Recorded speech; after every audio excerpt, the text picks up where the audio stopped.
There are places where direction becomes unreliable. Quad Creek Meadows sits at 8,900 feet in the Absaroka Beartooth Wilderness, accessible only by a 4-mile trail that branches off Forest Road 212. The meadow itself is unremarkable by Montana standards, roughly 3 acres of subalpine grass ringed by lodgepole pine and Engelmann spruce. A seasonal creek cuts through the eastern edge, fed by snowmelt that persists into July. The Forest Service does not maintain the trail. No signs mark the turnoff. Most topographic maps label the area simply as open terrain, without specific designation. It has been known to backcountry guides for decades, though few recommend it. The meadow's reputation began with compass failures. Early reports are difficult to verify, but by the late 1970s, enough hikers had noted the phenomenon that a brief mention appeared in a regional outdoor magazine. The article described compasses spinning wildly or pointing in the wrong direction when used within the meadow's boundaries. The writer attributed it to localized magnetic rock formations, a common enough occurrence in mountainous terrain, but the explanation did not account for what happened in the summer of 1981. A geology graduate student named Brian Kowalski hiked into Quad Creek Meadows with 3 compasses and a handheld magnetometer. He was researching magnetic anomalies in the Beartooth Range and had heard secondhand accounts of unusual readings in the area. Kowalski set up a base camp on the meadow's western edge and began taking measurements at 30-minute intervals. What he recorded defied standard geophysical principles. Over the course of 17 minutes, magnetic north gradually shifted counterclockwise. The compass needle did not spin erratically. It moved smoothly, steadily, as if the poles themselves were rotating. At the end of the 17-minute period, the needle pointed directly south. Then, without transition, it snapped back to north. Kowalski repeated the test. The inversion occurred again, beginning exactly 6 hours after the first event. He documented 4 full cycles over a 48-hour period. Each lasted 17 minutes. Each occurred at precise 6-hour intervals. The magnetometer confirmed the readings. Kowalski's field notes, later reviewed by his academic advisor, described the phenomenon as mechanically regular and inconsistent with any known magnetic field behavior. His advisor suggested he had miscalibrated the instruments. Kowalski returned to the site 3 weeks later with different equipment.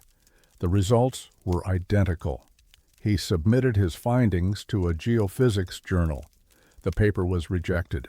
Reviewers noted that the data, if accurate, would require a localized reversal of planetary magnetic orientation, which they deemed physically impossible. Kowalski did not pursue the research further. He completed his degree and took a position with an energy company in Texas. In a brief email exchange in 2007, he confirmed the measurements but declined to discuss them in detail. He wrote only that the site had made him uncomfortable in ways that had nothing to do with the instruments. The temporal distortions began appearing in reports a few years later.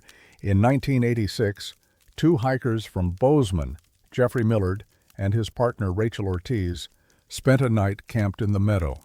They had planned a 3-day loop through the wilderness and estimated they would reach Quad Creek by mid-afternoon on the 2nd day.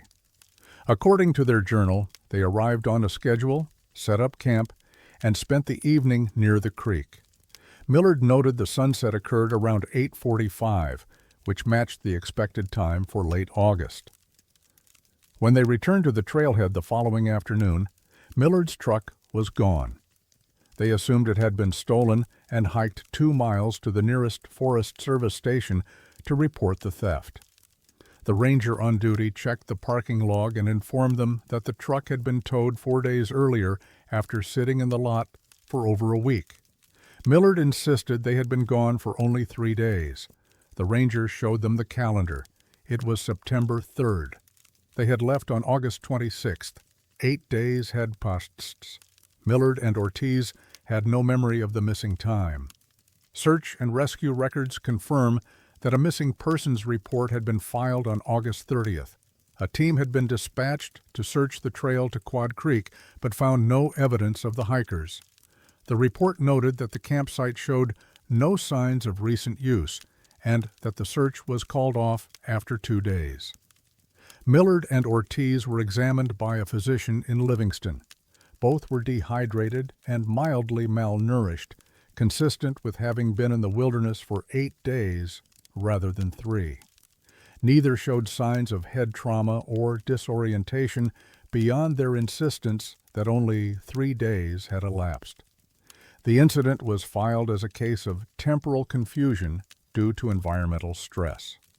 No further investigation was conducted. By the mid-1990s, at least 6 similar cases had been informally documented. A seasonal ranger named Patricia Delgado kept a personal file of reports from hikers who claimed time had moved strangely in the meadow. She described the accounts as remarkably consistent.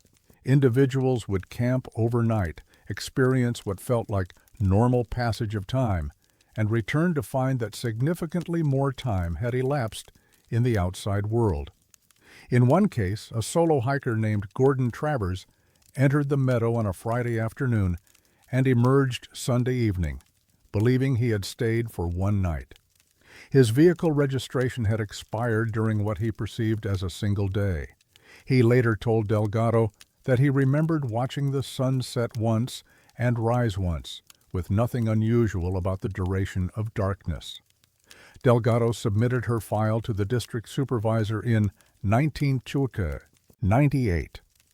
The supervisor reviewed it and returned it to her with a note suggesting that the incidents were likely the result of disorientation or unreliable self-reporting.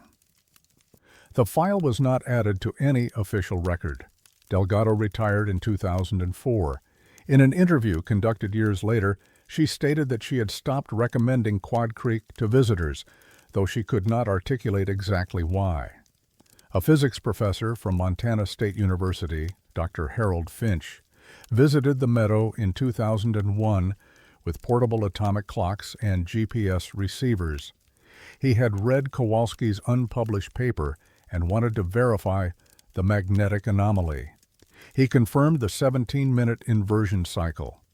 He also noted that GPS signals within the meadow were unstable, displaying location errors of up to 50 meters despite clear sky conditions. But it was the atomic clocks that produced the most unsettling data. Finch synchronized 2 clocks before entering the meadow. He left one at the trailhead and carried the other into the site. After spending 12 hours in the meadow, he hiked back out and compared the clocks. The clock that remained at the trailhead showed the expected elapsed time. The clock that had been in the meadow was 17 minutes behind. Finch repeated the test on a second visit. The result was identical. He prepared a paper for submission to a peer-reviewed journal. The paper was declined. One reviewer wrote that environmental factors must have affected the instrument, though Finch had controlled for temperature, altitude, and electromagnetic interference. Another reviewer suggested that the findings, if accurate, would require a fundamental revision of relativistic physics at a localized scale, which they considered implausible. Finch did not return to the site. He has not published on the subject since. The Forest Service maintains no special designation for Quad Creek Meadows. It is not marked as a research area. It is not closed to public access. Requests for information about magnetic anomalies or temporal distortions in the region are typically redirected to generic wilderness safety guidelines. In 2013, a group of undergraduate students from the University of Montana attempted to camp in the meadow as part of an informal investigation inspired by Internet forums. They brought cameras, compasses, and GPS devices. They documented the magnetic inversion and recorded several hours of video. When they reviewed the footage later, they found that the timestamps were inconsistent. Segments that they remembered lasting 10 or 15 minutes appeared on the video as lasting over an hour. In one clip, the sky visibly darkened and lightened again in what the students recalled as a span of minutes, but which the camera recorded as a full night. One of the students, Ashley Brennan, described the experience in an online post.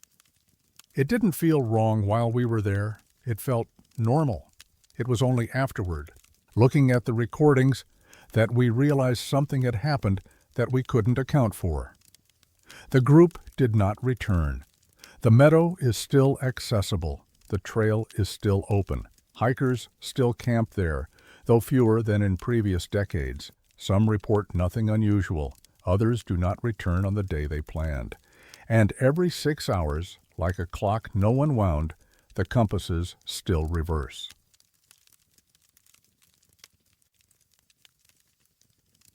There are places where direction becomes unreliable. Quad Creek Meadows sits at 8,900 feet in the Absaroka Beartooth Wilderness, accessible only by a 4-mile trail that branches off Forest Road 212. The meadow itself is unremarkable by Montana standards, roughly 3 acres of subalpine grass ringed by lodgepole pine and Engelmann spruce. A seasonal creek cuts through the eastern edge, fed by snowmelt that persists into July. The Forest Service does not maintain the trail. No signs mark the turnoff. Most topographic maps label the area simply as open terrain, without specific designation. It has been known to backcountry guides for decades, though few recommend it. The meadow's reputation began with compass failures. Early reports are difficult to verify, but by the late 1970s, enough hikers had noted the phenomenon that a brief mention appeared in a regional outdoor magazine.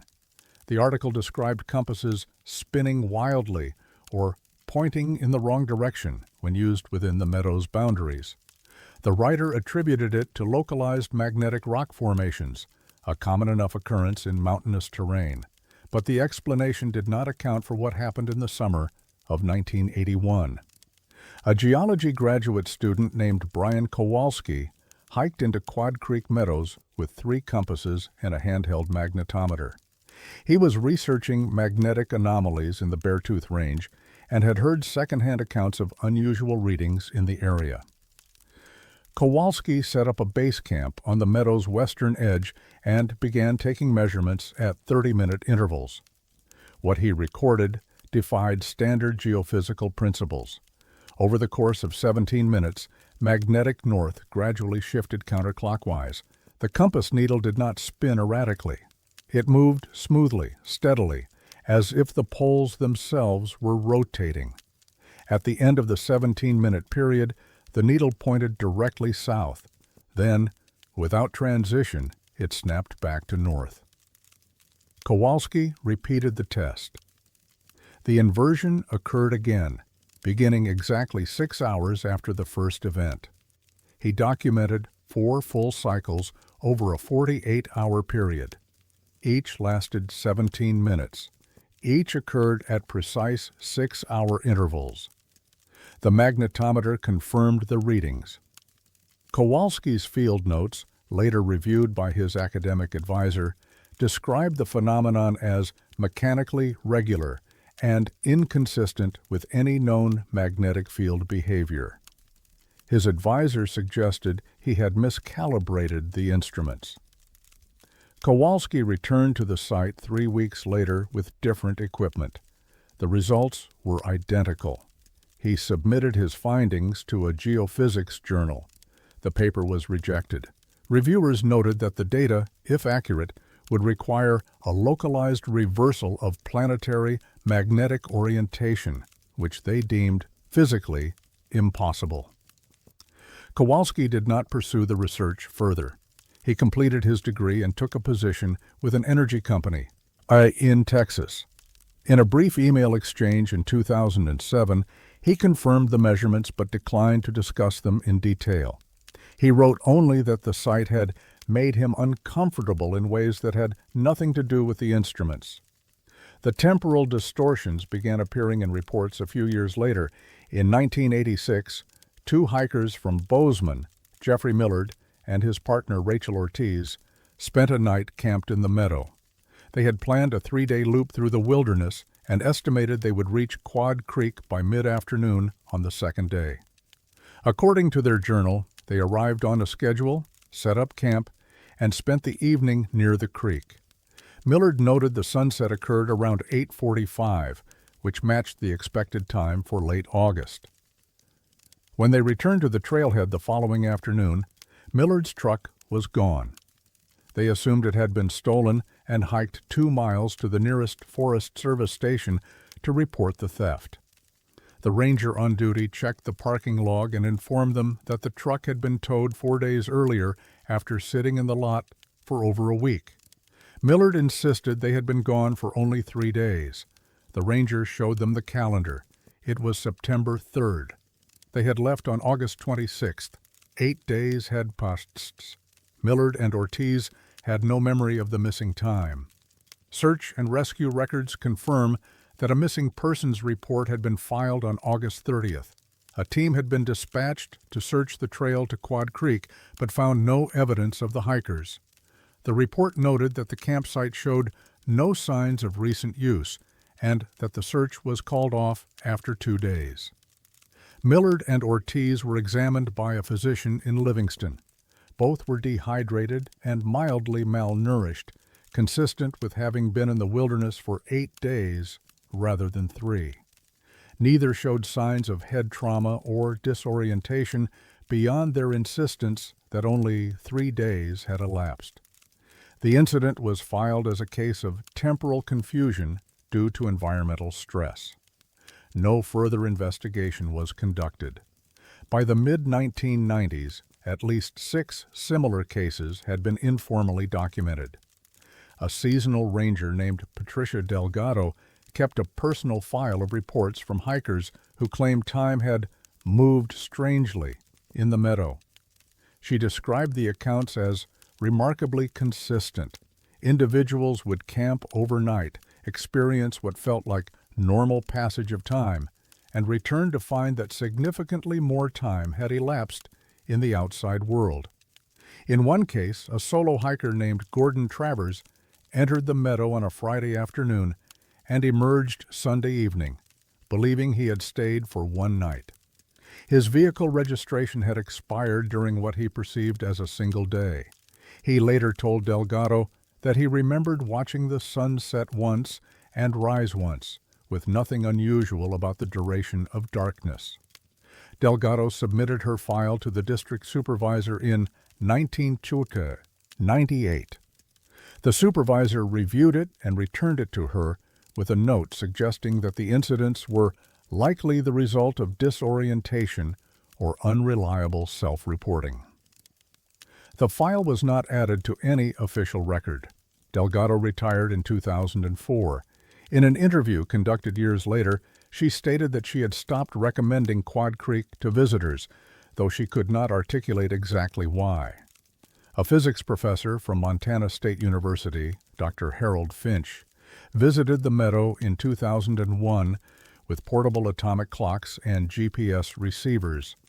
He had read Kowalski's unpublished paper and wanted to verify the magnetic anomaly. He confirmed the 17-minute inversion cycle. He also noted that GPS signals within the meadow were unstable, displaying location errors of up to 50 meters despite clear sky conditions. But it was the atomic clocks that produced the most unsettling data. Finch synchronized 2 clocks before entering the meadow. He left one at the trailhead and carried the other into the site. After spending 12 hours in the meadow, he hiked back out and compared the clocks. The clock that remained at the trailhead showed the expected elapsed time. The clock that had been in the meadow was 17 minutes behind. Finch repeated the test on a second visit. The result was identical. He prepared a paper for submission to a peer-reviewed journal. The paper was declined. One reviewer wrote that environmental factors must have affected the instrument, though Finch had controlled for temperature, altitude, and electromagnetic interference. Another reviewer suggested that the findings, if accurate, would require a fundamental revision of relativistic physics at a localized scale, which they considered implausible. Finch did not return to the site. He has not published on the subject since. The Forest Service maintains no special designation for Quad Creek Meadows. It is not marked as a research area. It is not closed to public access. Requests for information about magnetic anomalies or temporal distortions in the region are typically redirected to generic wilderness safety guidelines. In 2013, a group of undergraduate students from the University of Montana attempted to camp in the meadow as part of an informal investigation inspired by Internet forums. They brought cameras, compasses, and GPS devices. They documented the magnetic inversion and recorded several hours of video. When they reviewed the footage later, they found that the timestamps were inconsistent. Segments that they remembered lasting 10 or 15 minutes appeared on the video as lasting over an hour. In one clip, the sky visibly darkened and lightened again in what the students recalled as a span of minutes, but which the camera recorded as a full night. One of the students, Ashley Brennan, described the experience in an online post. "It didn't feel wrong while we were there. It felt normal. It was only afterward, looking at the recordings, that we realized something had happened that we couldn't account for." The group did not return. The meadow is still accessible. The trail is still open. Hikers still camp there, though fewer than in previous decades. Some report nothing unusual. Others do not return on the day they planned. And every 6 hours, like a clock no one wound, the compasses still reverse.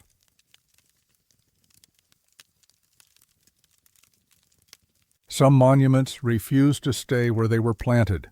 The Rock Creek Vista Point area of the Beartooth Highway has been surveyed more times than almost any comparable stretch of mountain road in the continental United States. The route itself was constructed between 1932 and 1936, carved into Precambrian rock that dates back nearly 3 billion years. The roadway engineers documented every elevation change, every geological feature, every potential hazard. When the United States Geological Survey returned in the late 1970s to establish a network of permanent reference markers, they chose locations known for their stability. Granite does not move. Bedrock does not shift without seismic activity. Survey markers, once anchored, are designed to remain fixed for centuries. But along this particular 5-mile section, something else was happening.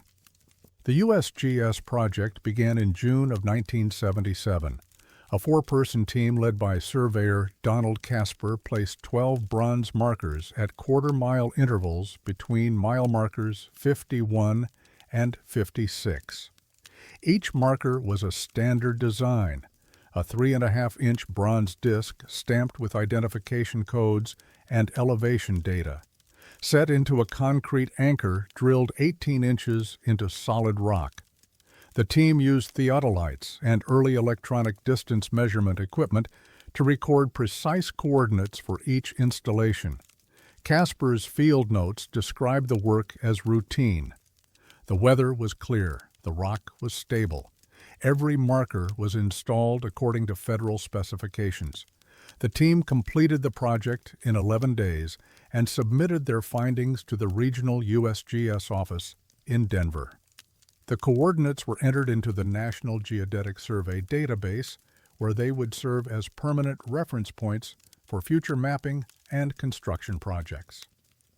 5 years later, a highway maintenance crew reported that one of the markers was missing. The crew had been contracted to assess erosion along the shoulder near mile marker 53. Their supervisor, a man named Eugene Walters, noticed that the survey disc was no longer where the maintenance maps indicated it should be. Walters assumed vandalism or equipment theft and filed a report with the Forest Service. But when a USGS technician was dispatched to verify the loss, she found the marker still present, 42 feet south of its documented position. The marker was still anchored in granite. The concrete base showed no signs of disturbance. The rock around it was undisturbed by tool marks or drilling. It simply was not where it had been placed. The technician, Gloria Ishikawa, resurveyed the area and confirmed the discrepancy. She also discovered that two other markers along the same stretch had moved. One had migrated 31 feet to the west. Another had shifted 19 feet upslope, now sitting at an elevation 7 feet higher than originally recorded. Ishikawa documented her findings and requested an investigation. Her report included photographs comparing the current positions to the original survey diagrams. The photographs were clear. The markers had moved. Her supervisor in Denver reviewed the report and responded with a memo stating that the original coordinates must have been recorded incorrectly. Ishikawa countered that Casper's team had been experienced professionals using calibrated equipment and that the likelihood of simultaneous errors across multiple markers was statistically implausible.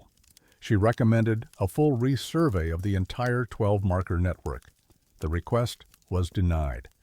Ishikawa was reassigned to a project in Nevada 3 months later. She did not protest the transfer. Donald Casper, the original surveyor, was tracked down by a journalist in 1994. By then retired and living in Boise, Casper reviewed copies of Ishikawa's photographs and confirmed that the markers were not where his team had placed them. He also revealed something he had not included in his original report. During the installation in 1977, the team had experienced unusual equipment malfunctions.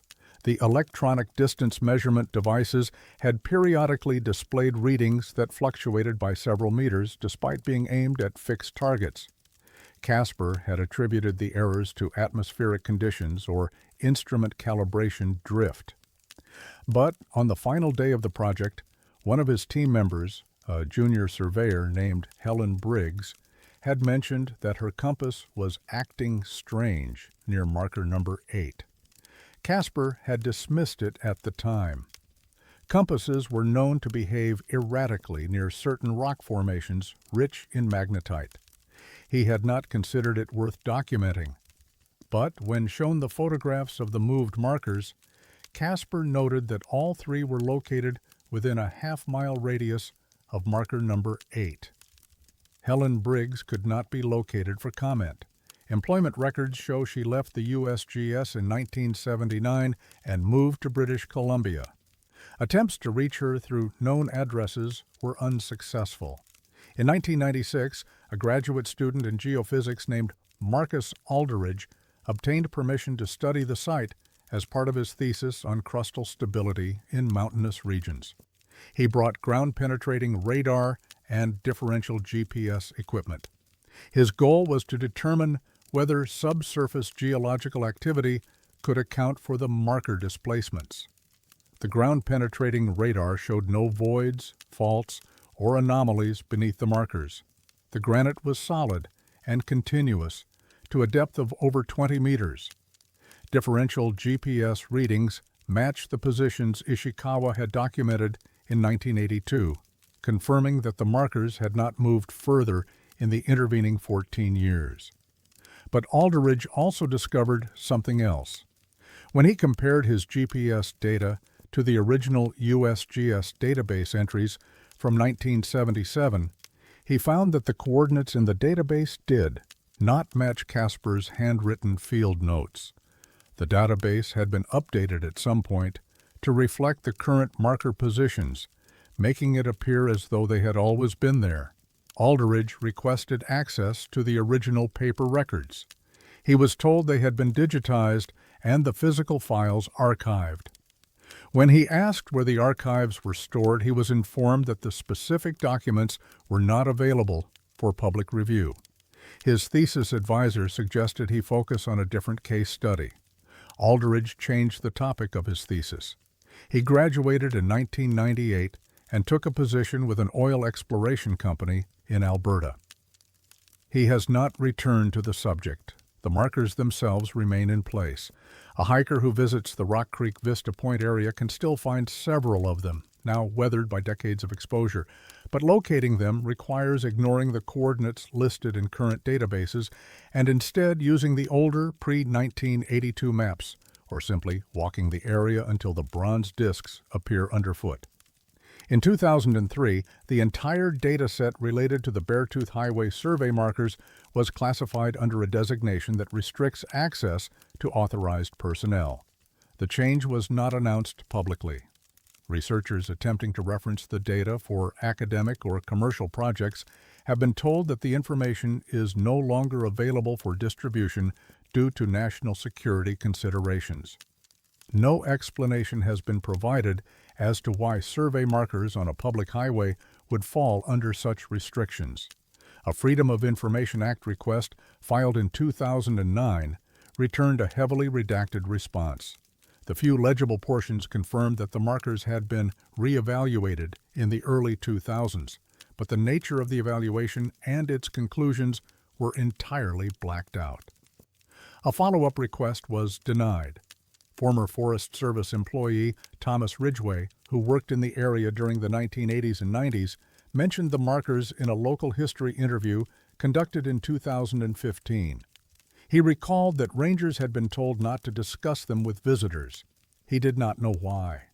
He also noted that on at least 2 occasions, USGS personnel had arrived unannounced to inspect the markers, staying for several hours and leaving without filing any public reports. Ridgway described the instructions as odd, but not unusual for that part of the highway.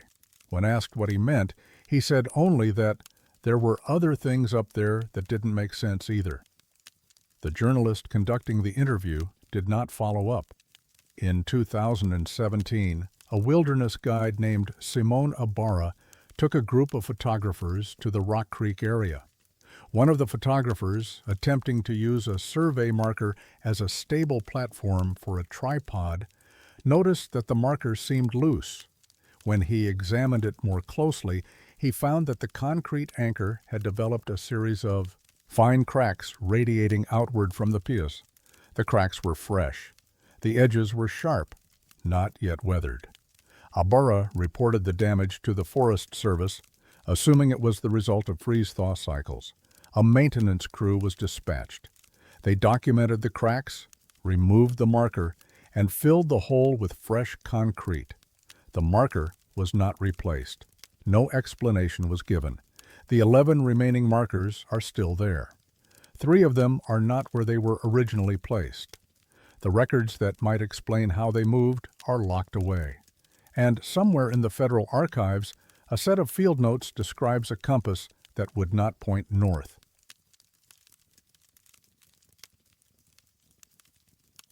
Some buildings are constructed over something that was never supposed to be found.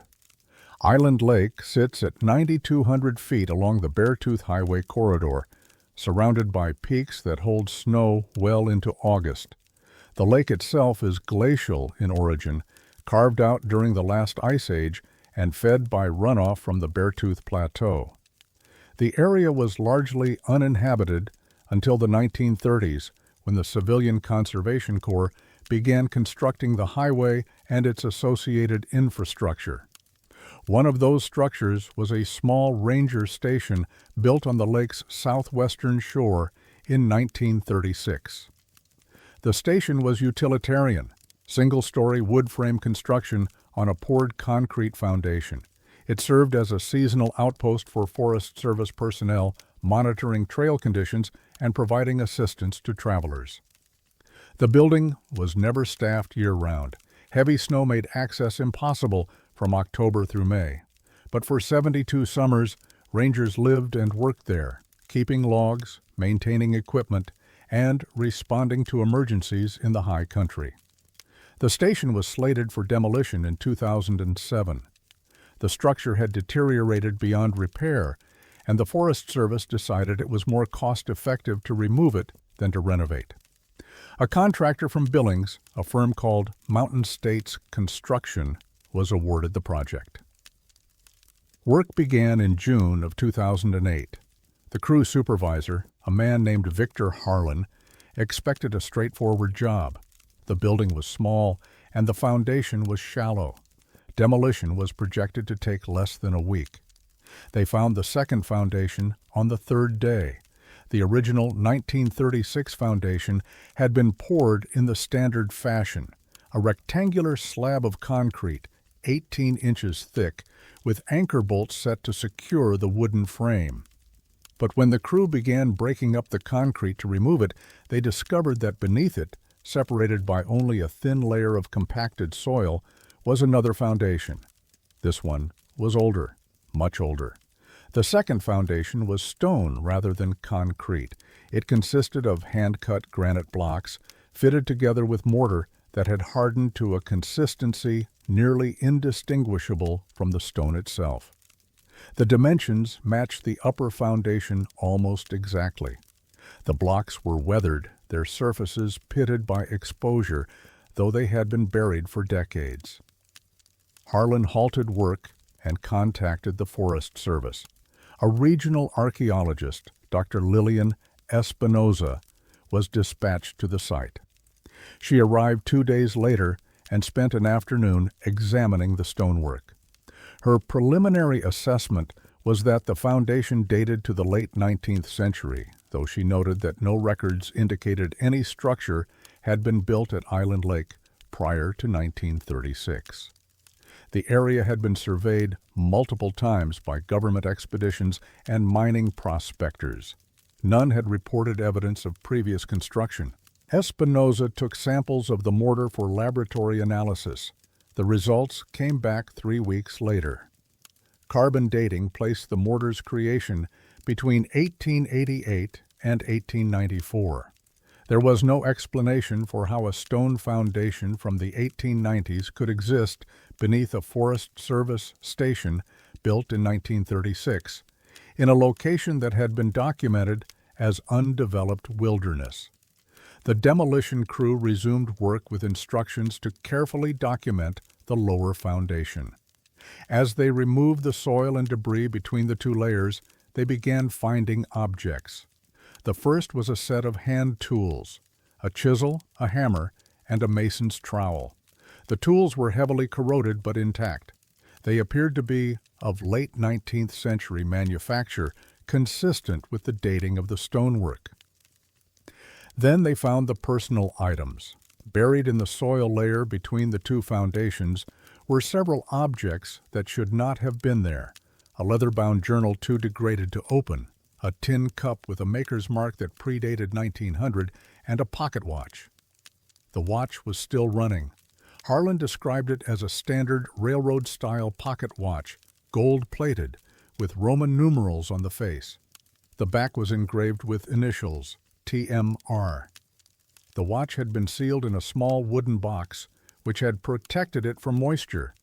When Harlan opened the box, the watch was ticking. It displayed a time that was 3 hours and 47 minutes ahead of local mountain time. Harlan reset the watch to match his own and continued working. By the end of the day, the watch had drifted again, this time showing a time 2 hours and 11 minutes behind. He assumed the mechanism was damaged and set the watch aside. Dr. Espinoza returned to examine the objects. She arranged for the watch to be sent to a horologist in Missoula for evaluation. The horologist, Martin Vasquez, reported that the watch was in full working order. The movement was consistent with watches manufactured in the 1880s. There was no evidence of modern repair or replacement parts, but the time zone it was set to did not correspond to any standard or historical time zone used in Montana. Vasquez noted that the watch appeared to be calibrated to a longitudinal position roughly 38 degrees west of its actual location. He could not explain why it would have been set that way or how it had remained functional after more than a century of burial. The journal was sent to a conservation lab for analysis. Technicians were able to separate some of the pages and photograph the contents under controlled lighting. The writing was faint but legible in places. The entries were dated between July and October of 1891. The author was never identified. The handwriting was formal. The language was precise, and the entries described work on a structure at elevation intended to serve as a waypoint for those traveling the high road. The entries made reference to survey marks already in place and coordinates verified by instrument. No high road existed in 1891. The Beartooth Highway would not be conceived for another 40 years. The Forest Service commissioned a full archaeological survey of the site. A team from the University of Montana spent 2 weeks excavating the area around the foundations. They confirmed that the lower foundation was structurally complete and had once supported a building. The building's footprint matched the ranger station almost exactly. They also found remnants of what appeared to be interior walls and a stone hearth, all dating to the same period as the foundation. The hearth contained charcoal that carbon dated to 1892. The survey report concluded that a structure had been built at Island Lake in the early 1890s and subsequently demolished or abandoned, leaving only the foundation. Decades later, the Forest Service had unknowingly built their ranger station on top of it. But the report did not address several troubling details. The stone foundation was built to a level of precision uncommon for frontier construction. The blocks were cut to tolerances typically associated with institutional or government projects, not private homesteads or prospector shelters. The dimensions were exact. The layout suggested knowledge of architectural principles that would have been unusual in such a remote location, and no historical record acknowledged the existence of the original structure. Espinosa submitted a request to access territorial-era land surveys and government expedition logs. She was told that the relevant documents were held in federal archives and would require a formal records request. She filed the request in 2009. The request was denied. The reason given was that the documents in question were part of a sensitive collection related to early topographic surveys and were not available for public or academic view. Espinosa appealed the decision. The appeal was denied. She attempted to publish her findings in an archaeology journal. The paper was rejected. Reviewers stated that the conclusions were insufficiently supported and suggested that the lower foundation might have been a natural rock formation misidentified as human construction. Espinosa withdrew the paper. She left the University of Montana in 2011 and now works for a private cultural resource management firm in Oregon. She has not returned to the subject. The demolition of the ranger station was completed in late summer of 2008. Both foundations were removed. The site was leveled and reseeded with native grasses. The Forest Service installed a small informational sign near the trailhead, noting that a ranger station had once stood there, but making no mention of the earlier structure. The objects recovered from the site were cataloged and stored in a Forest Service warehouse in Missoula. Researcher attempting to view them in 2014 was told they had been transferred to another facility for further study. The facility was not named. The pocket watch was never returned to the warehouse. Its current location is unknown. And in the soil beneath where the foundations once stood, there are still objects that were never excavated, things left behind by whoever built the first structure in a place that wasn't supposed to exist, on a road that hadn't been imagined yet.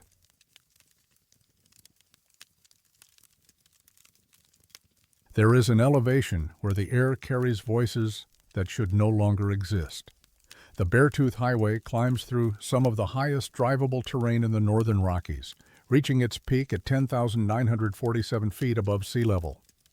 The road was an engineering marvel when it opened in 1936, blasted through granite and stretched across plateaus where the tree line gives way to alpine tundra. Weather stations along the route measure temperature, wind speed, and barometric pressure. Communications infrastructure is sparse.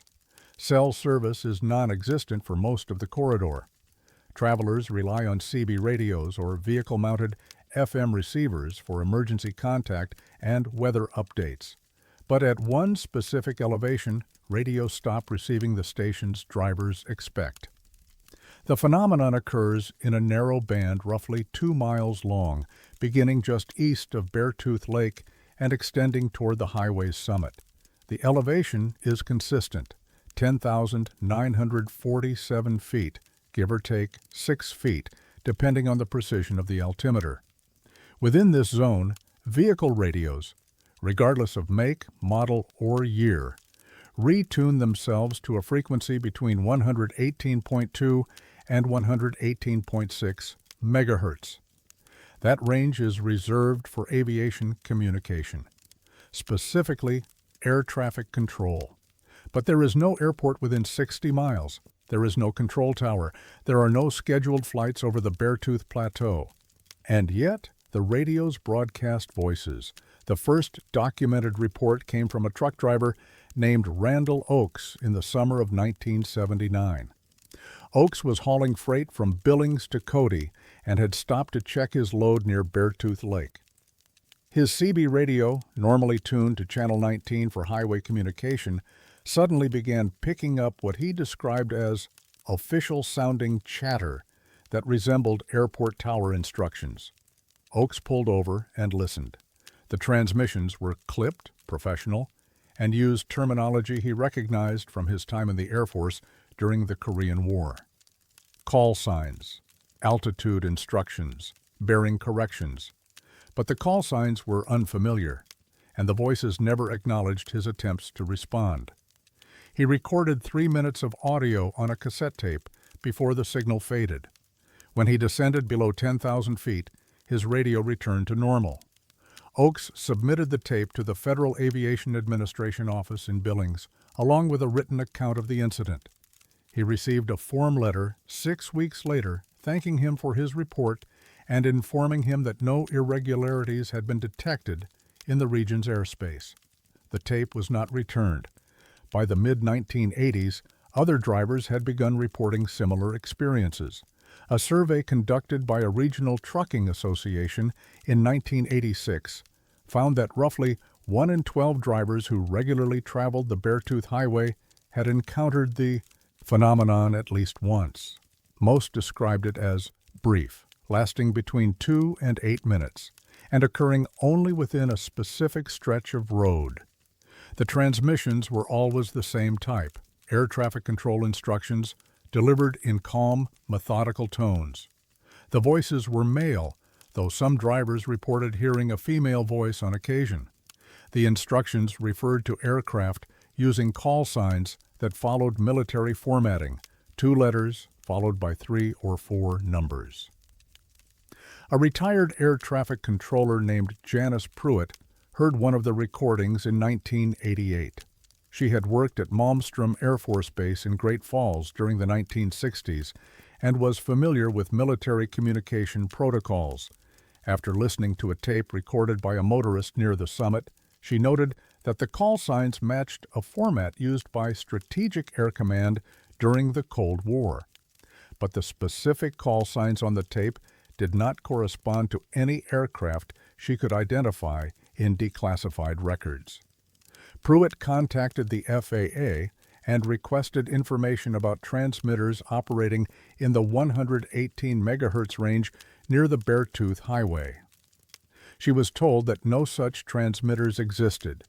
Aviation frequencies in that band were used exclusively for line-of-sight communication between aircraft and control towers, and the nearest active tower was in Billings, far beyond range of the highway. She asked if historical military transmitters might still be operational.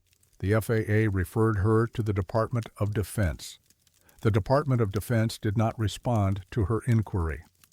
In 1993, an electronics engineer named David Kosar drove the Beartooth Highway with a spectrum analyzer and a digital recorder.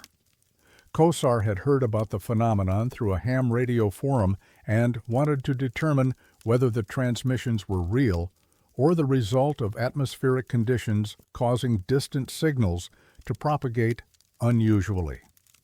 At 10,947 feet, his equipment detected a strong, continuous signal on 118.4 megahertz. The signal lasted 11 minutes as he drove through the zone. He recorded the audio and later analyzed it using software designed to identify modulation patterns. The transmissions were AM, amplitude modulation, consistent with older aviation communication systems. The audio quality was unusually clean, with none of the static or distortion typical of long-range propagation. COSAR noted that the signal strength suggested a transmitter within 5 miles, though no such transmitter appeared on any FAA or FCC database. He also identified something else.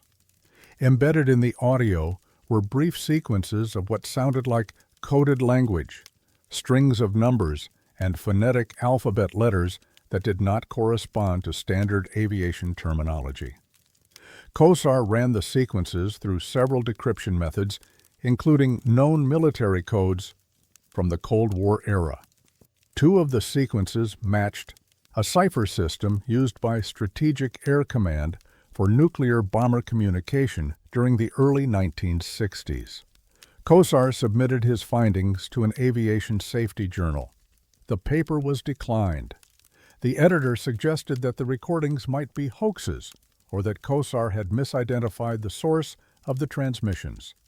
COSAR sent copies of the recordings to the National Security Agency under the Freedom of Information Act, requesting information about whether the cipher system was still in use. The NSA responded that it could neither confirm nor deny the existence of records related to his inquiry. In 2001, a journalist named Angela Ferris drove the highway while researching a feature on mountain communication anomalies. She brought a handheld aviation radio and tuned it to 118.4 megahertz as she climbed toward the summit. At the specified elevation, the radio activated. The transmission was identical in structure to those described in earlier reports. Calm, authoritative voices issuing altitude and heading corrections. Ferris recorded 14 minutes of audio.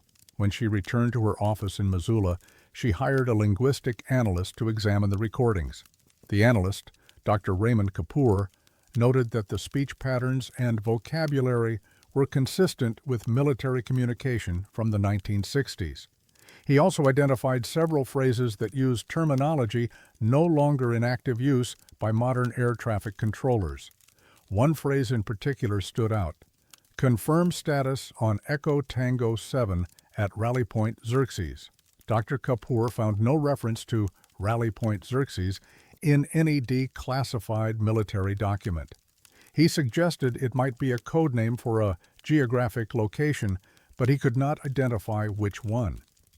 Ferris contacted the FAA, the Department of Defense, and the National Transportation Safety Board.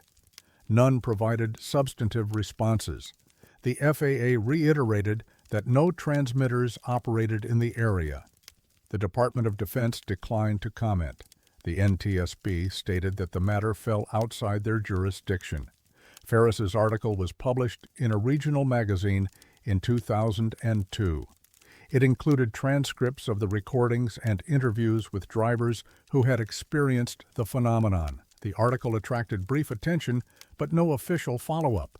6 months later, Ferris received a phone call from an individual who identified himself as a former Air Force communications officer. He did not provide his name.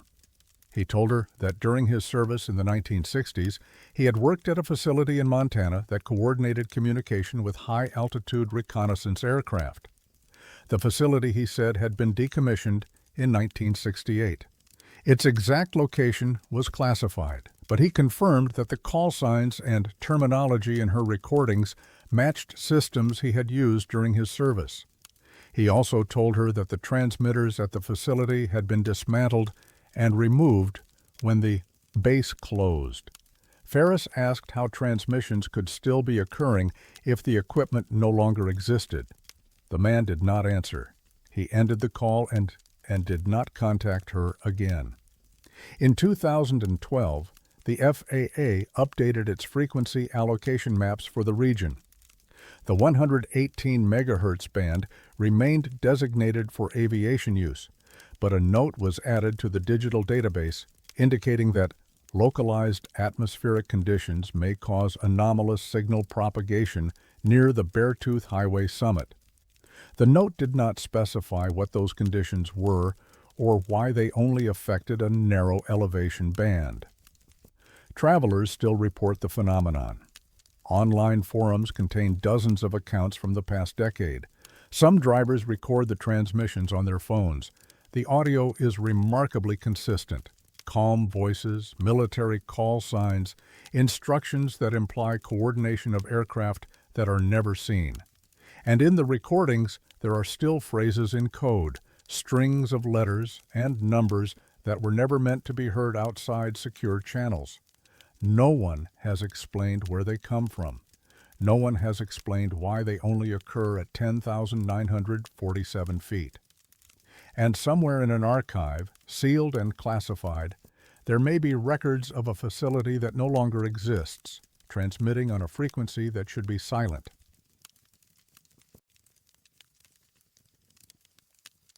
Some places remember weather that hasn't happened yet. Clay Butte rises to 9,600 feet on the northeastern edge of the Beartooth Plateau, crowned by a fire lookout tower built by the Civilian Conservation Corps in 1942. The tower offers 360-degree views of the surrounding wilderness, glacial cirques to the west, the Clark's Fork Valley to the east and to the south, a broad expanse of alpine terrain studded with permanent snowfields that survive even the warmest summers. These snowfields are remnants of the Little Ice Age, small glaciers that have persisted in shaded bowls where winter accumulation exceeds summer melt. One of these snowfields has been photographed more than any other feature visible from the tower. It sits in a north-facing cirque approximately 2 miles southwest of Clay Butte, unnamed on most maps but referred to locally as the Hanging Field due to its position on a steep slope beneath a granite headwall. The snowfield covers roughly 8 acres and feeds a seasonal stream that flows into the Stillwater River drainage. It is monitored by the United States Geological Survey as part of a long-term study on alpine ice persistence, but the data collected from the Hanging Field has never been published. The anomaly was first noted in 1978 by a seasonal ranger named Theodore Bassett, who staffed the Clay Butte Tower during the summer fire season. Bassett was an amateur photographer and kept a log of landscape changes throughout the season. In early September, he photographed the Hanging Field and noted that it showed extensive avalanche debris and melt patterns typical of late spring. He found this unusual because the summer had been relatively cool and most snowfields in the region were stable. When he compared his photographs to those he had taken in June, he realized the snowfield had changed in ways that seemed backward. The September image showed less snow coverage than the June image, but the melt patterns suggested the September conditions should have occurred weeks earlier. Bassett mentioned the observation in his end-of-season report. The Forest Service filed it without comment. The following year, Bassett returned to the tower and began systematically photographing the Hanging Field at 2-week intervals. By the end of the summer, he had documented a pattern that defied explanation. The snowfield's seasonal progression consistently lagged behind the actual calendar by approximately 4 weeks. In early July, when surrounding snowfields showed typical midsummer conditions, the Hanging Field appeared to still be in late spring melt. In August, when most high country snow had reached its minimum extent, the Hanging Field was just beginning to show the melt patterns other fields had displayed in June. Bassett compiled his photographs into a presentation and submitted it to the Regional Forest Service office in Cody. A hydrologist reviewed the materials and suggested that the snowfield's orientation and shading might account for delayed melting. Bassett countered that other north-facing snowfields in similar positions did not show the same lag. The hydrologist did not respond further. In 1982, a glaciologist from the University of Wyoming, Dr. Miriam Caldwell, visited Clay Butte to investigate the snowfield after hearing about Bassett's observations. Caldwell brought surveying equipment and spent 3 days taking measurements and photographs. She compared the snowfield's current state to historical aerial photographs dating back to the 1950s. The temporal lag appeared in every comparison. Photographs taken in March consistently showed conditions that matched what other snowfields experienced in late January. October images showed fresh snow accumulation that elsewhere didn't appear until late November. Caldwell calculated the offset at between 22 and 37 days, depending on the season. The lag was most pronounced during transitional periods, early spring and late fall, when weather patterns were changing rapidly. She could find no geological or meteorological reason for the delay. Caldwell installed a series of temperature and precipitation sensors around the snowfield in the summer of 1983. The sensors recorded data for 14 months before their batteries died. When Caldwell retrieved the data, she found that temperature and precipitation at the hanging field matched readings from other nearby monitoring stations. There was no microclimate effect. The weather was the same. But the snow behaved as if it were experiencing that weather several weeks later than it actually occurred. Caldwell submitted her findings to a glaciology journal in 1985. The paper was peer-reviewed, and 2 reviewers requested additional data, particularly regarding potential measurement errors or instrument malfunctions. Caldwell returned to the site the following summer to reinstall the sensors and extend the monitoring period. The new data confirmed the original pattern. The temporal offset remained consistent. The journal accepted the paper for publication, but before it went to press, Caldwell received a request from the USGS asking her to delay publication until they could conduct their own assessment of the site. Caldwell agreed and withdrew the paper temporarily. The USGS assessment was conducted in 1987 by a team of 3 scientists. They spent a week at the site taking measurements, photographing the snowfield from multiple angles, and reviewing Caldwell's data. Their preliminary report, submitted to the USGS regional office in Denver, acknowledged the temporal lag and described it as an unexplained anomaly requiring further investigation. The final report was never released. Caldwell requested a copy in 1989. She was told the report had been classified as internal review and was not available for public or academic access. She asked why. The response stated only that the findings had implications for ongoing research into climate patterns and that public release would be premature. Caldwell resubmitted her original paper to the journal. It was rejected.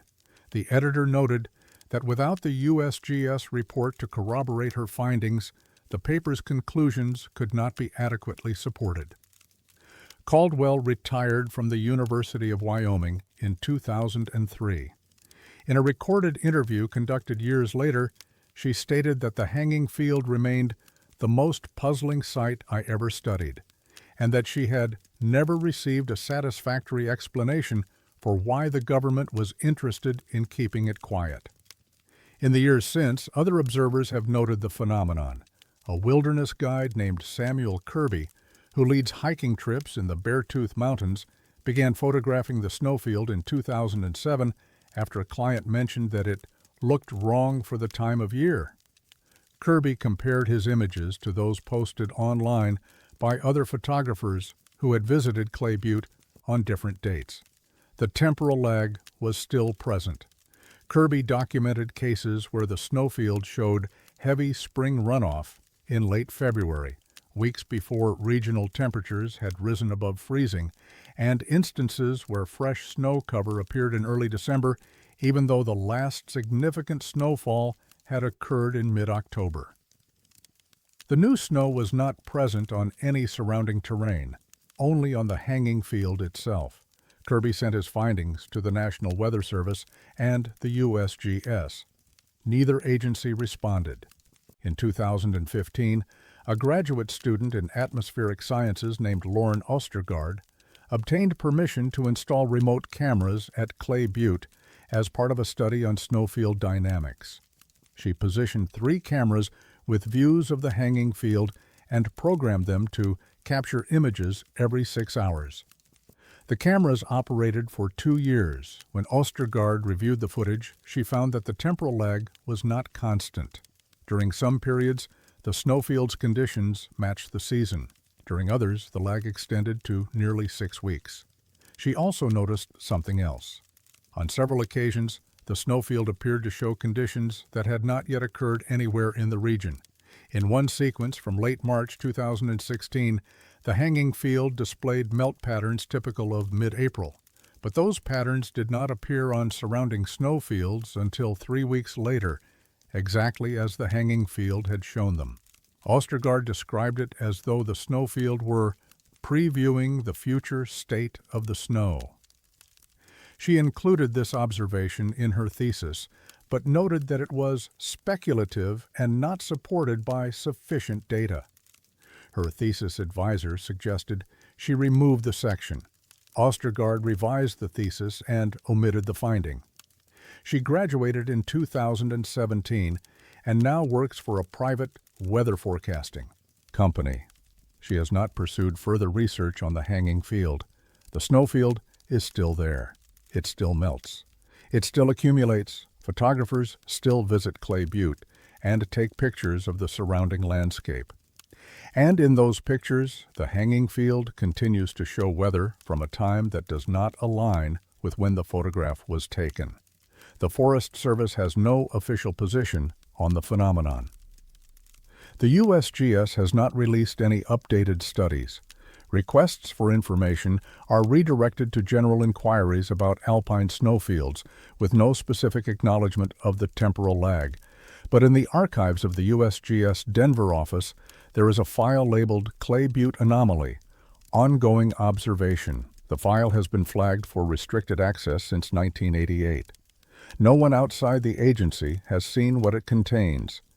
And every winter, the hanging field receives snow that will not match the season in which it falls.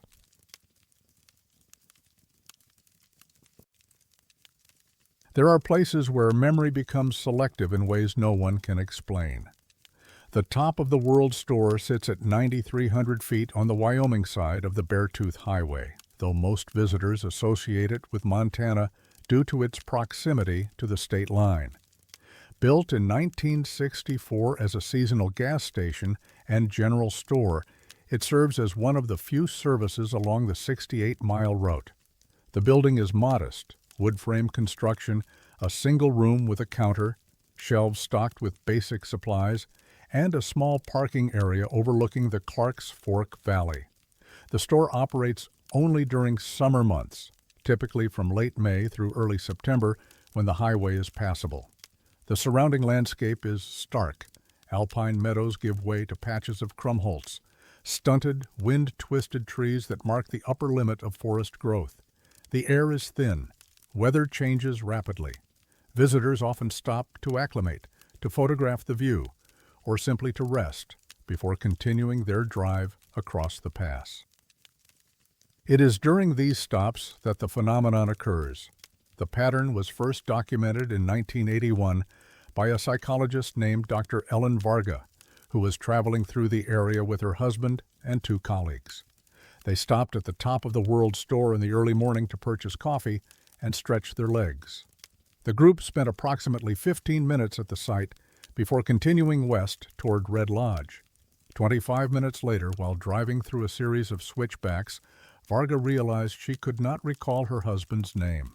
She remembered his face. She remembered their conversation that morning. She remembered that they had been married for 8 years. But when she tried to say his name aloud, nothing came. The word was simply absent from her mind. She asked him directly. He told her his name, Michael, and she recognized it immediately as though the information had been temporarily misplaced rather than erased. But the experience disturbed her enough that she made a note of it in the journal she kept during the trip. Later that evening, while reviewing the day's events, Varga discovered that one of her colleagues had experienced the same thing. He had been unable to recall the name of the other colleague for roughly 30 minutes after leaving the rest stop. Like Varga, he had retained all other memories of the person, their professional relationship, their shared projects, even specific conversations, but the name had been inaccessible. Varga began asking others who had traveled the highway whether they had noticed anything similar. Over the next 2 years, she collected informal reports from 16 individuals who described identical experiences. A temporary inability to recall names of companions, lasting anywhere from 20 minutes to several hours, occurring shortly after leaving the top-of-the-world area. In 1983, Varga published a brief paper in a regional psychology journal describing the phenomenon as a possible case of environmentally triggered transient anomia, a temporary loss of word retrieval specific to proper names. She suggested that altitude, atmospheric pressure, or localized electromagnetic conditions might be contributing factors. The paper attracted little attention. One reviewer suggested that the reports were anecdotal and could be attributed to normal memory lapses exacerbated by high-altitude stress. Varga did not pursue further research. She retired from academia in 1990 and moved to Oregon, but the reports continued. A truck driver named Kenneth Hartley logged the phenomenon in a CB radio forum in 1987. Hartley had been traveling with a trainee and stopped at the Top of the World store to refuel. Approximately 30 minutes after leaving, he realized he could not remember the trainee's name, despite having worked with him for 3 days. The effect lasted for 2 hours. Hartley described it as like having a blank spot in my head where the name should be. Several other drivers responded to Hartley's post, confirming similar experiences. One noted that the effect seemed stronger in the early morning before 7 a.m. Another mentioned that he had stopped at the site multiple times over the years and had only experienced the phenomenon twice, both times during summer months. In 1992, a neurologist named Dr. Philip Rousseau read about the phenomenon in a trucking magazine and decided to investigate. Rousseau specialized in memory disorders and was intrigued by the specificity of the effect. Names were forgotten, but other contextual information remained intact. He traveled to the Beartooth Highway with a research assistant in July of 1993. They stopped at the Top of the World store at 6:30 in the morning and remained for 20 minutes taking photographs and recording environmental data, temperature, barometric pressure, and electromagnetic field readings. All measurements were within normal ranges for the elevation. They left the site and continued driving. 35 minutes later, Rousseau realized he could not recall his assistant's name. He asked her to write it down. She did, Jennifer Caldwell. The name was immediately familiar, but it had been completely absent from his memory moments before. Rousseau's assistant had not experienced the effect. Rousseau himself regained full recall after approximately 90 minutes. He returned to the site 3 more times over the next 2 years, bringing different colleagues and visiting at various times of day. The phenomenon occurred on 2 of the 3 subsequent visits, affecting 3 out of 7 participants. In both cases, the effect manifested within 40 minutes of leaving and lasted between 1 and 4 hours. Rousseau documented the findings and submitted a paper to a neurology journal in 1995. The paper detailed the temporal pattern of the memory loss, the selective nature of the deficit, and the consistent geographic trigger. He proposed that an unknown environmental factor at the site was interfering with neural pathways associated with proper name retrieval. The paper was rejected. Reviewers stated that the sample size was too small and that the study lacked controlled conditions. One reviewer noted that the effect could be explained by altitude-related cognitive impairment and did not warrant further investigation. Rousseau attempted to secure funding for a larger study. His applications were declined. He shifted his research focus to more conventional memory disorders and did not return to the site. In 2004, a family from Iowa, Robert and Susan Carver, traveling with their teenage daughter, stopped at the Top of the World store during a cross-country road trip. They spent 10 minutes inside the store and another 15 walking around the parking area before continuing their drive. An hour later, Susan Carver realized she could not remember her daughter's name. She panicked, thinking she was having a stroke. Her husband pulled over and they called emergency services. By the time paramedics arrived, nearly 40 minutes later, Susan had regained the memory. Medical personnel found no signs of neurological distress. Her blood pressure and cognitive function were normal. The incident was documented in the Park County Emergency Response Log as a false alarm, though the paramedic who responded noted in his personal records that Susan had been genuinely unable to recall a name she had known for 16 years. The Carvers did not connect the experience to the rest stop until months later, when Susan read an online forum discussing the phenomenon. She posted her account, which prompted several others to share similar stories. The forum thread eventually accumulated over 60 reports spanning 2 decades, all describing the same pattern. In 2009, a graduate student in cognitive science named Aaron Goldstein compiled the forum reports and attempted to identify common variables. He found that the effect occurred most frequently between the hours of 5 a.m. and 8 a.m., with a secondary peak around dusk. It affected roughly 1 in 4 visitors, with no apparent correlation to age, gender, or health status. The duration of the memory loss ranged from 18 minutes to 11 hours, with a median of approximately 2 hours. Goldstein contacted the Montana Department of Health and Human Services to inquire whether similar effects had been reported at other high-altitude locations. He was told that no such reports existed in their database. He also contacted the Forest Service to ask whether environmental assessments had been conducted at the site. The Forest Service confirmed that routine air and water quality tests had been performed, but that no neurological effects had been investigated. Goldstein submitted a research proposal to study the phenomenon systematically. The proposal was declined by his university's ethics board, which stated that the study would require medical oversight and that the risk to participants could not be adequately assessed based on available data. Goldstein completed his degree and moved into private sector work. He has not published on the subject. The Top of the World store continues to operate each summer. Thousands of travelers stop there annually. Most experience nothing unusual, but some, roughly 1 in 4, based on informal counts, drive away and discover minutes or hours later that they have temporarily lost access to names they have known for years. The effect is consistent. It is selective. It is geographically bound, and no institution has studied it. In 2018, a retired physician named Margaret Hollister stopped at the site with her granddaughter.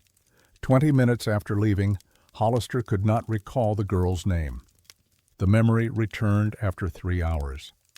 Hollister later wrote to the National Institutes of Health describing the experience and requesting information about similar cases. She received a form letter thanking her for her inquiry and directing her to resources on altitude sickness. The phenomenon has been mentioned in local guidebooks, usually as a curiosity or a piece of regional folklore, but the accounts are real. The pattern is documented, and the effect continues. People stop at the Top of the World store, they leave, and for a brief window of time, the names of those they love become unreachable. Not gone, but displaced, as if stored somewhere just beyond the edge of thought.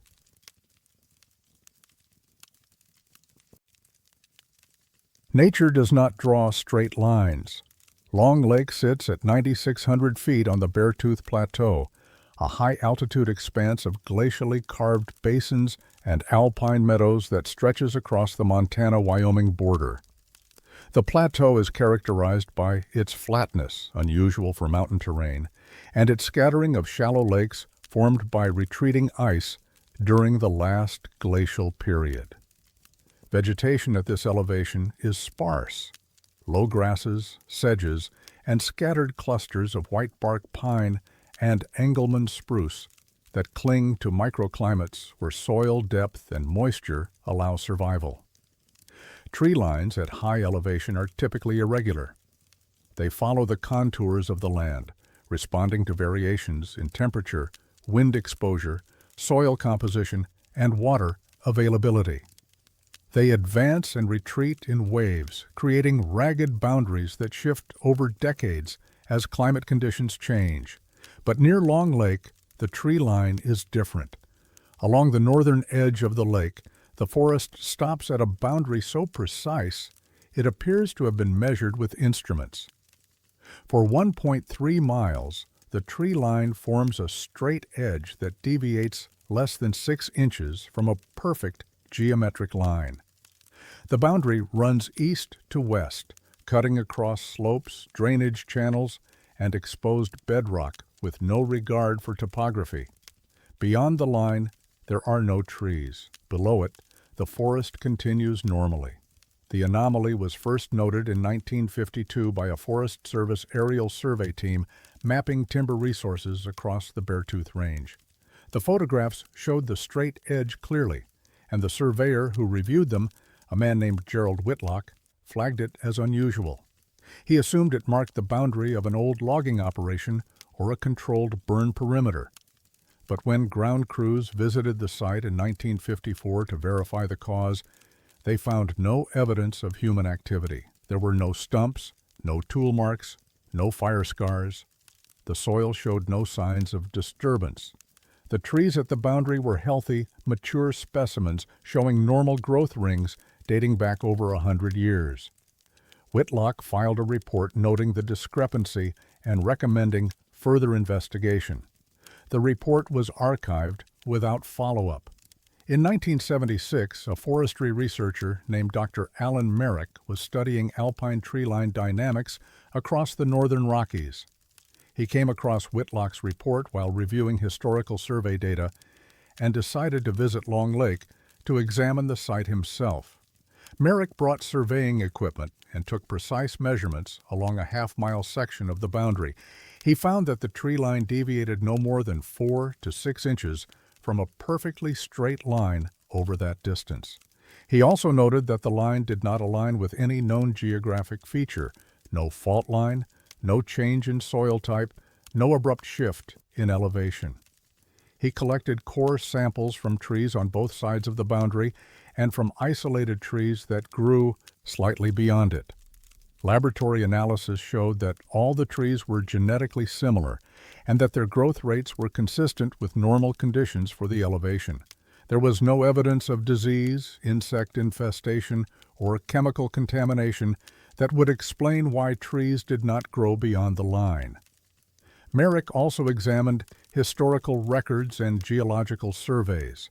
He found no mention of fire, logging, or land clearing in the area. The region had been largely inaccessible until the Beartooth Highway was completed in 1936, and even then, the lake was too remote and the timber too sparse to justify commercial extraction. Merrick published his findings in a forestry journal in 1978. The paper described the tree line as an unexplained geometric boundary and suggested that an unknown environmental factor might be limiting tree growth beyond the line. He recommended long-term monitoring to determine whether the boundary was stable or shifting. The paper attracted minimal attention. One reviewer suggested that the boundary might correspond to a historical property line or survey marker from the territorial era. Merrick countered that no such survey had ever been conducted in the area, and that territorial land divisions did not extend into high-altitude wilderness. In 1983, a graduate student in ecology named Patricia Nyland revisited the site as part of her thesis research on alpine vegetation patterns. She extended Merrick's survey to cover the full 1.3 miles and confirmed that the straight edge was consistent along its entire length. Nyland also conducted a soil analysis to determine whether there was a subsurface feature, bedrock, permafrost, or a mineral deposit that might be inhibiting root growth. The soil composition was uniform on both sides of the boundary. There was no physical barrier preventing trees from establishing beyond the line. She planted seedlings just beyond the boundary to test whether they would survive. Of the 20 seedlings planted, 18 died within the first year. The 2 that survived showed stunted growth and died the following winter. Control seedlings planted just inside the boundary, only a few feet away, thrived. Nyland could not explain the results. She included the findings in her thesis, but noted that the mechanism behind the boundary remained unknown. Her thesis advisor, Dr. Raymond Kowalski, suggested that microclimatic factors, wind patterns, frost pockets, or soil moisture might be creating conditions inhospitable to tree survival. But he acknowledged that such factors typically create gradual transitions, not sharp boundaries. Nyland's thesis was accepted, and she graduated in 1985. She took a position with the National Park Service and did not return to the subject. In 1991, a journalist named Michael Doyle wrote a feature article on unexplained natural phenomena in the Rockies. He included a section on the Long Lake tree line based on interviews with Merrick and Nyland. The article appeared in a regional outdoor magazine and generated some interest among hikers and naturalists, but no scientific follow-up.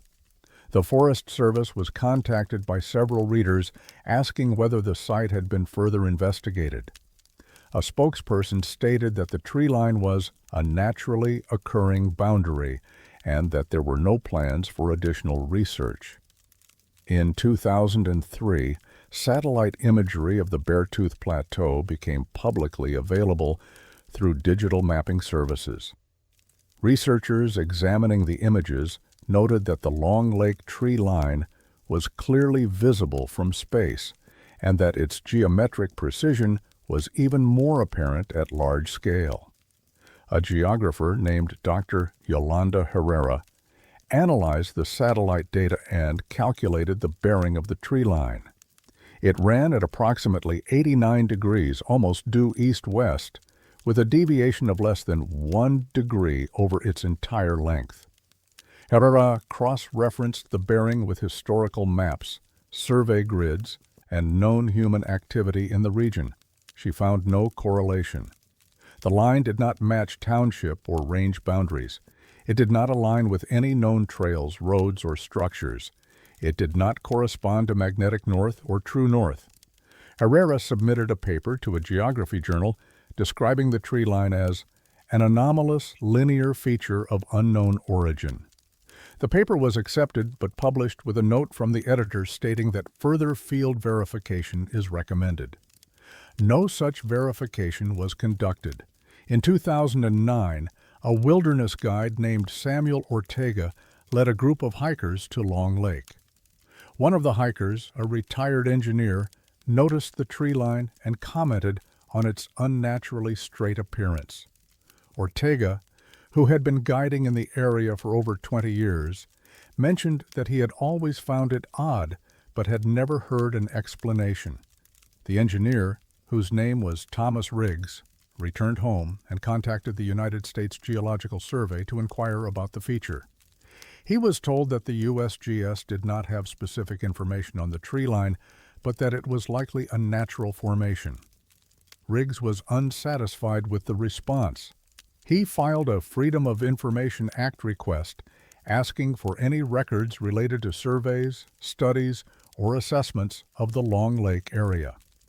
The request returned several historical survey reports and aerial photographs, but none addressed the tree line directly.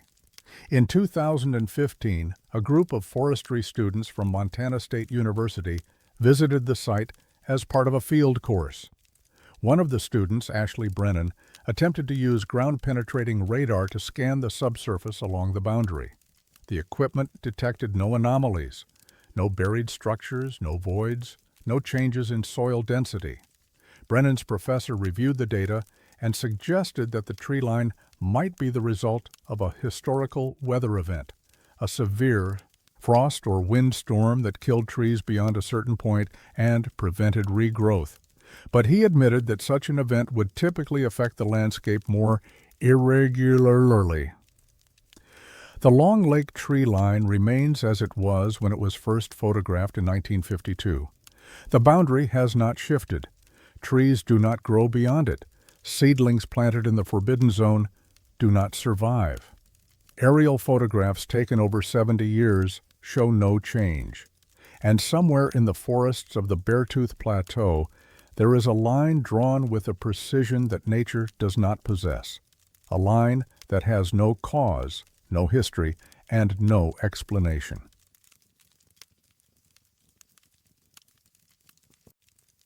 There is a stretch of road where distance refuses to be consistent.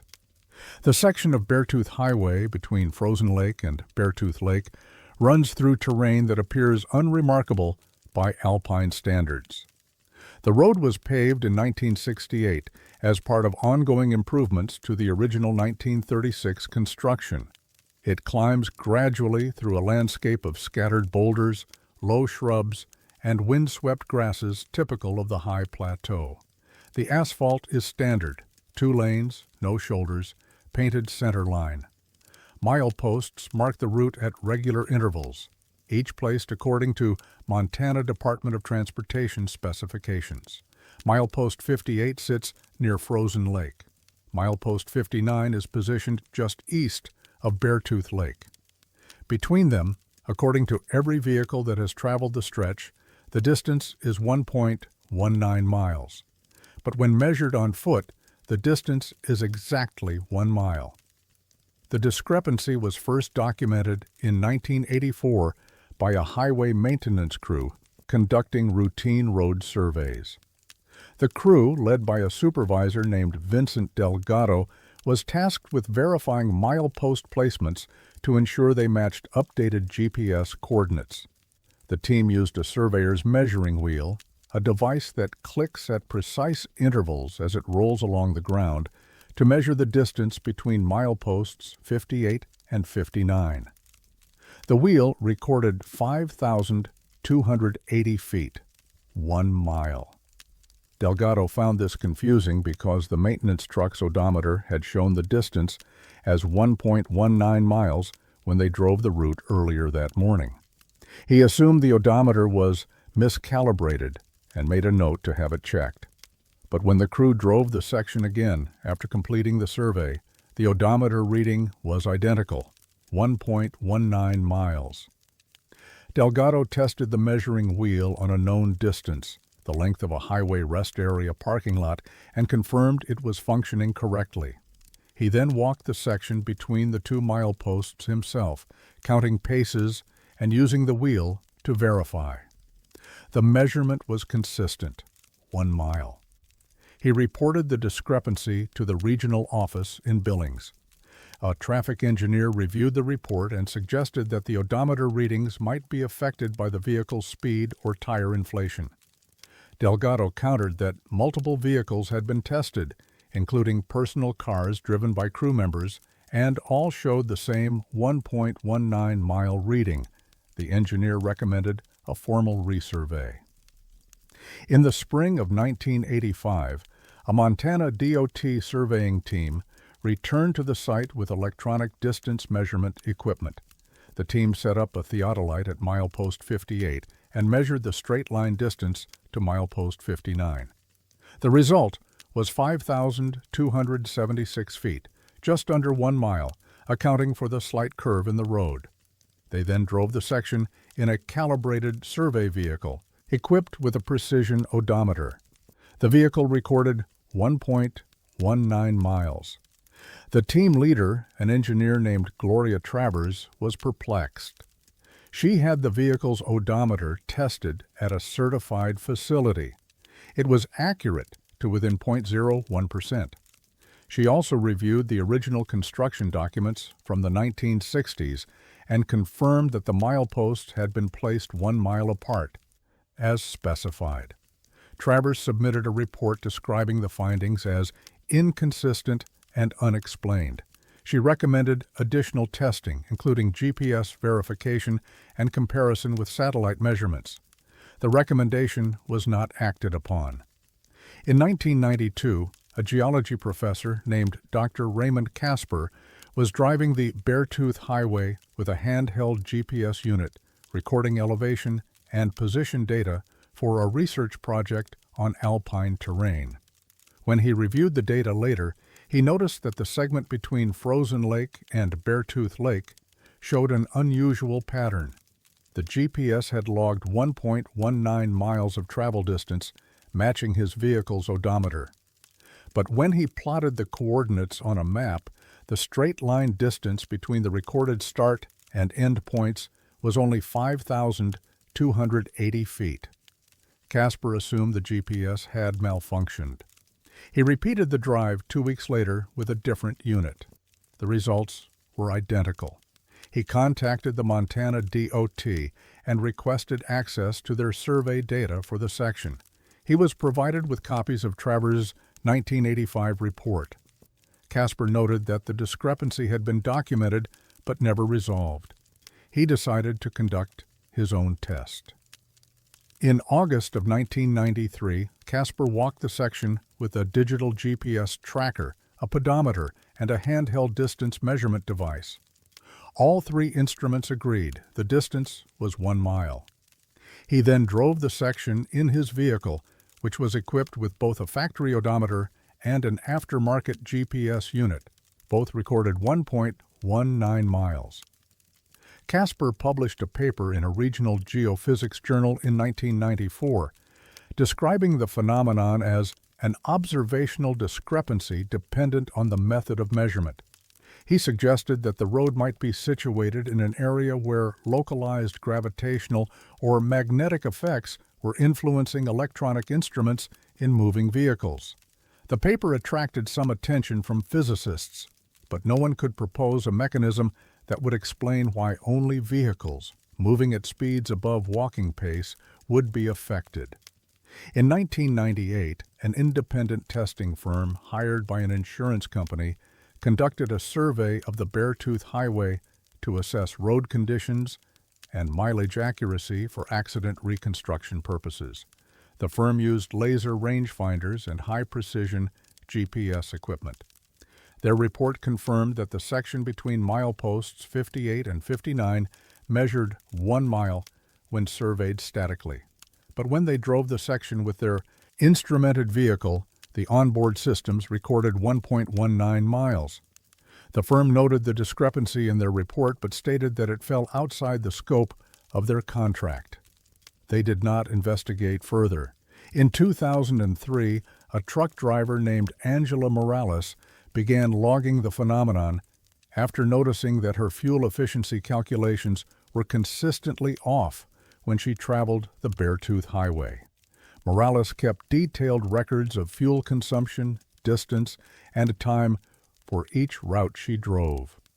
On the Beartooth Highway, her numbers never matched. She realized that if she subtracted 0.19 miles from her total trip distance for each pass through the anomalous section, her fuel efficiency returned to expected levels. Morales posted about the issue on a trucking forum. Several other drivers confirmed the same experience. One noted that his electronic logging device, required by federal regulations to track driving hours and distance, consistently recorded more miles on the Beartooth Highway than the route's official length. A journalist from a Billings newspaper investigated the claims in 2005 and interviewed Morales along with Montana DOT officials. The DOT spokesperson confirmed that the discrepancy had been documented, but stated that variations in measurement equipment and road curvature could account for the difference. The journalist pressed for more detail. The spokesperson declined to comment further. In 2009, a graduate student in transportation engineering named Marcus Aldridge obtained permission to study the section as part of his thesis on road measurement accuracy.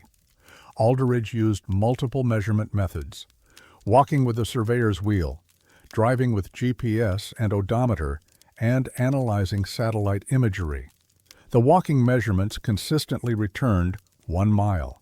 The driving measurements consistently returned 1.19 miles. Aldridge also tested whether the effect was speed-dependent. He drove the section at various speeds, from 15 miles per hour to 60 miles per hour. The recorded distance did not vary with speed. As long as the vehicle was in motion, the distance was 1.19 miles. He attempted to submit his findings to a transportation journal. The paper was rejected. Reviewers stated that the results contradicted established principles of distance measurement and suggested that Aldridge had made an error in his methodology. Aldridge changed the focus of his thesis. He graduated in 2011 and now works for a consulting firm in Colorado. He has not returned to the subject. The Montana Department of Transportation updated its digital mapping system in 2014. The new system incorporates GPS data and satellite imagery to ensure milepost accuracy.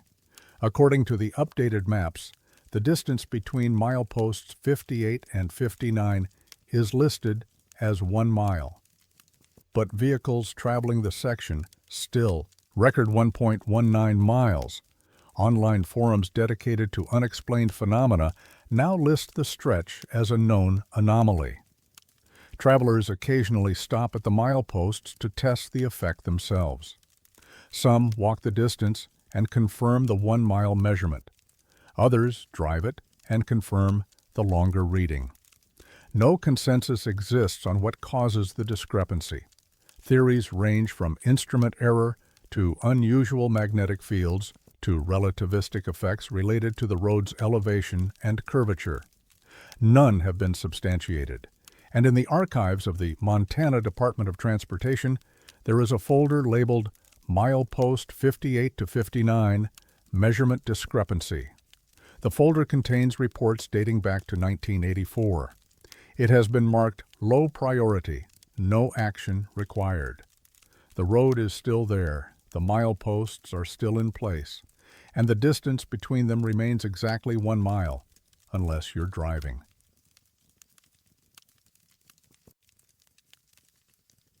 Light does not lie, but at Beartooth Falls, shadows tell a different story. The Beartooth Falls overlook sits at 8,700 feet along Montana Highway 212, approximately 12 miles northeast of the Wyoming border. The falls themselves are modest. A 60-foot cascade that drops from the plateau edge into a narrow gorge carved by Beartooth Creek. The parking area is a simple gravel pullout with space for 6 to 8 vehicles, bordered by lodgepole pine on 3 sides and offering an unobstructed view of the falls and the valley beyond. The site appears in guidebooks as a minor scenic stop worth 10 or 15 minutes for travelers crossing the pass. The Forest Service maintains a small interpretive sign describing the geology of the waterfall and the glacial history of the surrounding terrain. There are no facilities, no ranger station, no reason for anyone to pay particular attention to the ground beneath their feet, until photographers began noticing that their equipment was giving them readings that should not have been possible. The first documented report came in the summer of 1989 from a landscape photographer named Julia Sorensen. Sorensen had stopped at the falls during a week-long trip to photograph the Beartooth Range. She was using a professional camera with a built-in light meter to determine proper exposure settings. The light meter indicated that the sun was positioned approximately 11 degrees further south than it actually was in the sky. Sorensen assumed the meter was malfunctioning. She took several readings, recalibrated the device, and checked it against a handheld incident light meter she carried as backup. Both meters showed the same discrepancy. She looked at the shadows cast by the guardrail posts along the edge of the parking area. The shadows pointed northeast. The sun was directly overhead, slightly west. The angle was wrong. Sorensen noted the observation in her field journal, but attributed it to optical illusion or fatigue. She continued her trip and thought nothing more of it until she returned home and reviewed her photographs. Every image taken at the Beartooth Falls overlook had the same problem. The light and shadow angles did not match the time of day recorded in the camera's metadata. She mentioned the issue to a colleague, a commercial photographer named Derek Vanderwall, who dismissed it as equipment error. But the following summer, Vanderwall traveled the Beartooth Highway himself and stopped at the falls. His light meter showed the same 11-degree offset. Vanderwall was methodical. He set up a plumb line, a weighted string hanging vertically, and used it to establish true vertical. He then measured the angle of shadows cast by the plumb line's support tripod. The shadows deviated 11 degrees from where they should have been based on the sun's position.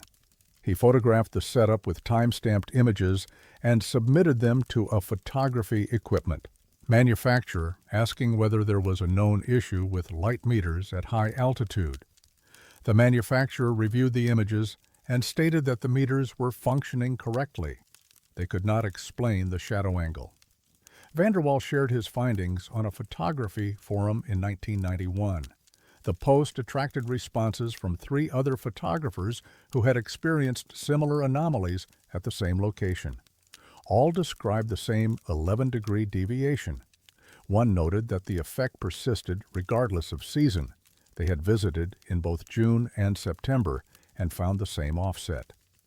In 1993, an astronomer from Montana State University, Dr. Leonard Whitfield, read about the phenomenon and decided to investigate. Whitfield specialized in solar position calculations and was skeptical that a consistent angular deviation could exist without being explained by atmospheric refraction or instrument error. He visited the site in July of 1993 with a theodolite, a precision instrument used for measuring horizontal and vertical angles, and a solar position calculator. He arrived at noon when the sun was at its highest point in the sky for that latitude. He set up the theodolite in the parking area and measured the sun's position. The reading matched his calculated prediction within 0.2 degrees, well within expected accuracy for the instrument and the method. He then measured the angle of shadows cast by a vertical post he had placed in the ground. The shadow angle was 11.3 degrees off from where it should have been based on the sun's actual position. Whitfield repeated the measurements at 3-hour intervals throughout the afternoon. The sun's position continued to match predictions. The shadow angles continued to deviate by approximately 11 degrees. He returned in October and conducted the same tests. The deviation was 11.1 degrees. Whitfield could not reconcile the data. The sun was where it should be. The shadows were not. He submitted a report to the National Park Service in December of 1993, recommending that the site be studied by a team of physicists and geologists. The report included detailed measurements, photographs, and calculations demonstrating the anomaly. The National Park Service issued a brief memo in January of 1994 acknowledging receipt of the report and stating that the matter would be reviewed by appropriate personnel. 48 hours later, the memo was retracted. No explanation was given. Whitfield followed up with multiple phone calls and letters. He was told that the report had been forwarded to another agency, but was given no further details. He requested clarification on which agency and was told that the information was not available. In March of 1994, Whitfield was offered a position at a research facility in Alaska. The offer was unexpected. He had not applied for the position, and came with a significant salary increase and research funding.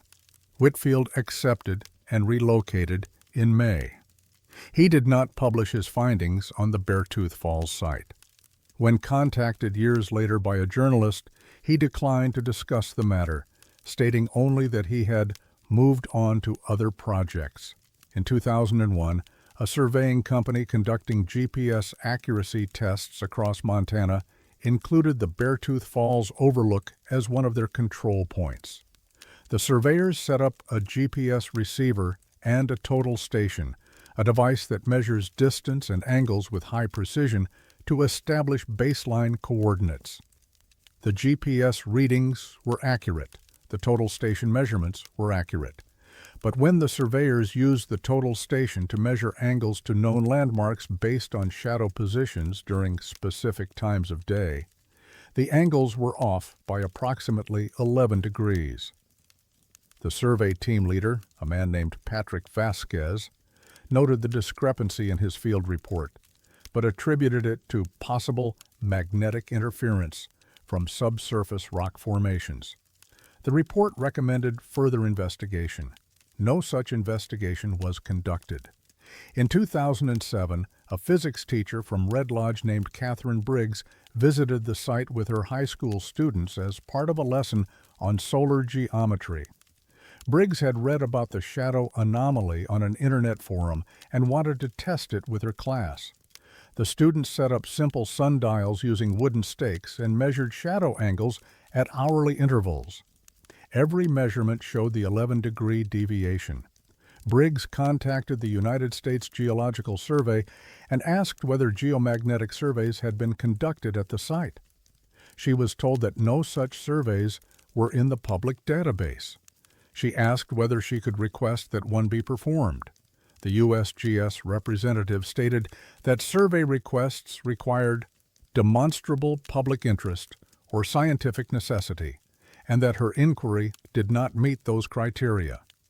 Briggs published a description of the class experiment in a regional science education newsletter.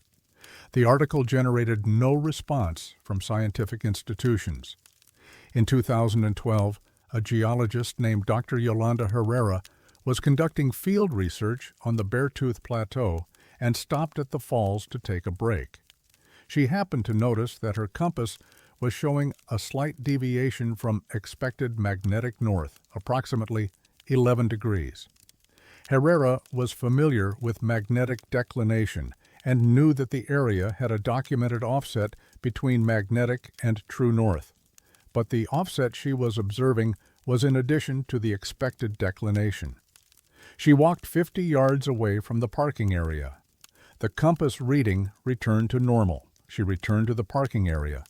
The deviation reappeared. Herrera documented the observation and submitted it to a geology journal as part of a larger paper on magnetic anomalies in Montana. The section describing the Beartooth Falls site was removed by peer reviewers who stated that it was insufficiently supported and outside the scope of the paper's primary focus. The parking area remains open to the public. The interpretive sign remains in place. Travelers still stop to photograph the falls, and their shadows still point in the wrong direction. No official explanation has ever been provided. The National Park Service does not acknowledge the phenomenon. The Forest Service does not include it in any site assessments. Requests for information are typically met with silence or redirection to generic responses about optical illusions. But in the summer, when the sun is high and the shadows are long, anyone standing in the gravel pullout can see the truth for themselves. The light knows where it comes from. The shadows do not agree.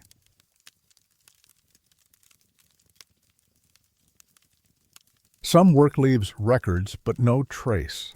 The Beartooth Highway is maintained by the Montana and Wyoming Departments of Transportation under a joint agreement established in 1958. The 68-mile route requires constant attention due to extreme weather, freeze-thaw cycles, and heavy seasonal traffic.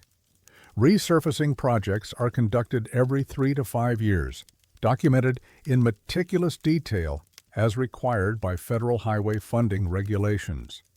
Each project generates work orders, material receipts, inspector reports, and photographic evidence. The records are comprehensive. The asphalt tells a different story.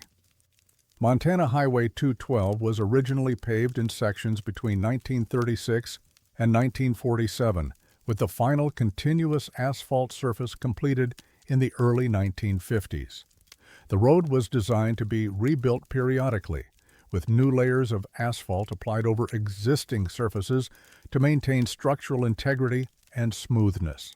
By standard practice, each resurfacing adds between 1 and 3 inches of material, creating a layered profile that can be analyzed through core sampling, drilling cylindrical samples from the road to examine its composition and history. In 2006, a materials testing company called Summit Engineering was contracted to assess road conditions along the Beartooth corridor as part of a long-term infrastructure study. The company was hired by a consortium of insurance providers who underwrote policies for commercial trucking routes and needed accurate data on road quality to assess risk. Summit Engineering's field supervisor, a civil engineer named Deborah Ung, oversaw the collection of core samples at 12 locations along the highway. Standard procedure called for samples to be taken at quarter-mile intervals in areas where maintenance records indicated multiple resurfacing projects had occurred. When the samples were analyzed in the lab, Ung found something unusual. According to Montana DOT records, the section near Rock Creek had been resurfaced 6 times between 1970 and 2005. Each project was documented with contractor invoices, material delivery logs, and completion certificates signed by state inspectors. The records indicated that a total of 11 inches of new asphalt had been applied over that period. The core sample showed only 7 inches of asphalt above the original base layer. Ung assumed there had been an error in the sampling location. She returned to the site and took 3 additional cores within a 100-yard radius. All showed the same profile, 7 inches of modern asphalt in 5 distinct layers, not the 11 inches in 6 layers that the records indicated. She reviewed the maintenance logs more carefully. Each of the 6 projects listed the same contractor, a company called High Country Paving, based in Billings, and each included detailed specifications for the work performed. The logs described the removal of damaged pavement, application of tack coat, and placement of new asphalt, followed by compaction and striping. But only 5 of those projects appeared in the physical road. Ung expanded the analysis to other sections of the highway. She found similar discrepancies at 4 additional locations. In total, maintenance records documented 17 resurfacing projects across the corridor since 1970. Core samples revealed evidence of only 11. Ung compiled a report and submitted it to the insurance consortium in January of 2007. The report noted the discrepancy and recommended that the Montana DOT be contacted for clarification. The consortium forwarded the report to the Montana Department of Transportation with a request for explanation. A DOT spokesperson responded 3 weeks later, stating that the discrepancy was likely the result of clerical errors in historical record keeping, and that some projects may have been recorded twice due to administrative overlap during database transitions in the 1980s and 90s. The explanation did not satisfy Ung. She pointed out that the 6 missing projects were not duplicates. They had distinct dates, separate purchase orders, and different project identification numbers. They also included signed inspection reports from state engineers who had certified that the work was completed to specification.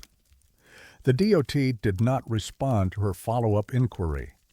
Summit Engineering was asked by the insurance consortium to conduct a more detailed investigation. Ung and a team of 3 engineers reviewed contractor payment records obtained through a public information request. They confirmed that High Country Paving had been paid for all 17 projects. The payment amounts were consistent with the volume of materials and labor described in the work orders. Ung contacted High Country Paving and requested information about the 6 projects that did not appear in the core samples. A company representative stated that their records from before 2000 were stored off-site and would take several weeks to retrieve. 6 weeks later, the representative called Ung and informed her that the records for the projects in question could not be located. The representative suggested that they may have been lost during a transition to digital record-keeping in the late 1990s. Ung asked whether any employees who had worked on those projects were still with the company. The representative said that most of the crew from that era had retired or moved on, but he would check with management. The representative did not call back. In 2008, a journalist named Marcus Fell read about the discrepancy in a trade publication and contacted Ung for an interview. Fell had previously covered infrastructure issues for a regional newspaper and was interested in government contracting irregularities. Ung provided Fell with copies of the core sample data, the maintenance, records, and the payment documents. Fell reviewed the materials and interviewed several former Montana DOT employees, including a retired maintenance supervisor named Gerald Whitlock, who had worked in the Beartooth district during the 1980s. Whitlock recalled the resurfacing projects and confirmed that he had signed off on multiple inspections. But when Fell showed him the list of projects that did not correspond to physical evidence, Whitlock paused. He said he remembered some of the projects clearly. He could describe the weather conditions, the equipment used, and the challenges the crews faced. But for others, his memory was vague. Whitlock mentioned one project in particular, scheduled for the summer of 1983. He remembered the paperwork being filed and the contractor arriving on site. But he could not recall actually seeing the work performed.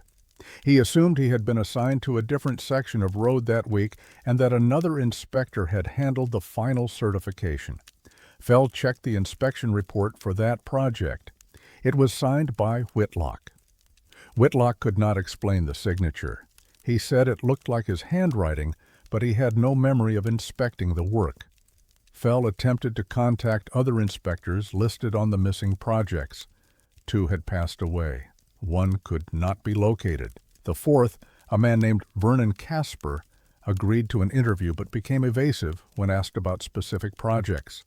Casper stated that he had signed hundreds of reports over his career and could not be expected to remember individual jobs from decades ago. Fell asked whether it was possible for reports to be signed without the work actually being completed. Casper said that would constitute fraud and that he had never been involved in anything of that nature. Fell published an article in 2009 questioning the accuracy of Montana's highway maintenance records. The article included interviews with Eng, Whitlock, and Casper, along with a summary of the core sample data. It suggested that either the records were falsified or the physical evidence had been removed or obscured in ways not detectable by standard sampling methods. The Montana Department of Transportation issued a statement describing the article as speculative and reiterating that the discrepancies were the result of clerical errors. The statement noted that highway maintenance practices had evolved significantly since the 1970s and that modern digital record-keeping had eliminated most opportunities for administrative mistakes. The statement did not address why 6 complete projects, each with contractor payments, signed inspections, and material receipts, had left no physical trace. In 2012, a civil engineering professor from the University of Wyoming, Dr. Leonard Travers, requested access to the original maintenance records for a research project on infrastructure longevity. He was told that many of the paper records from before 1990 had been digitized and that the originals were no longer available. Travers asked whether the digital records included scanned copies of the original documents.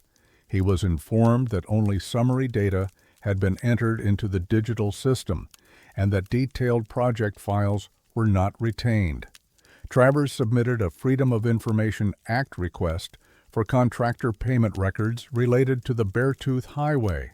The request was granted, and he received a data set showing payments to High Country Paving for all 17 projects.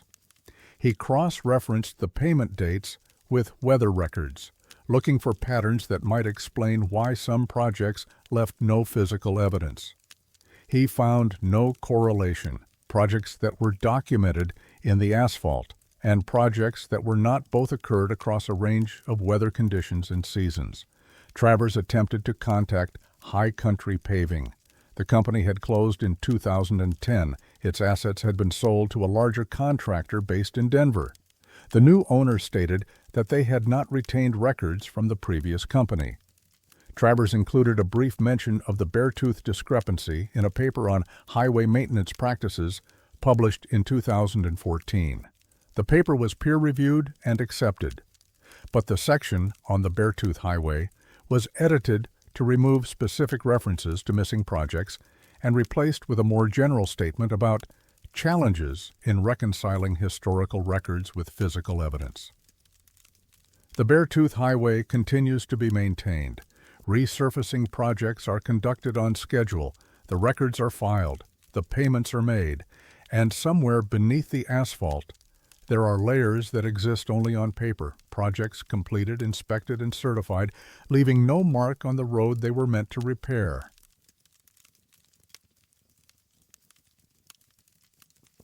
There are bodies of water that remember weather that hasn't arrived yet.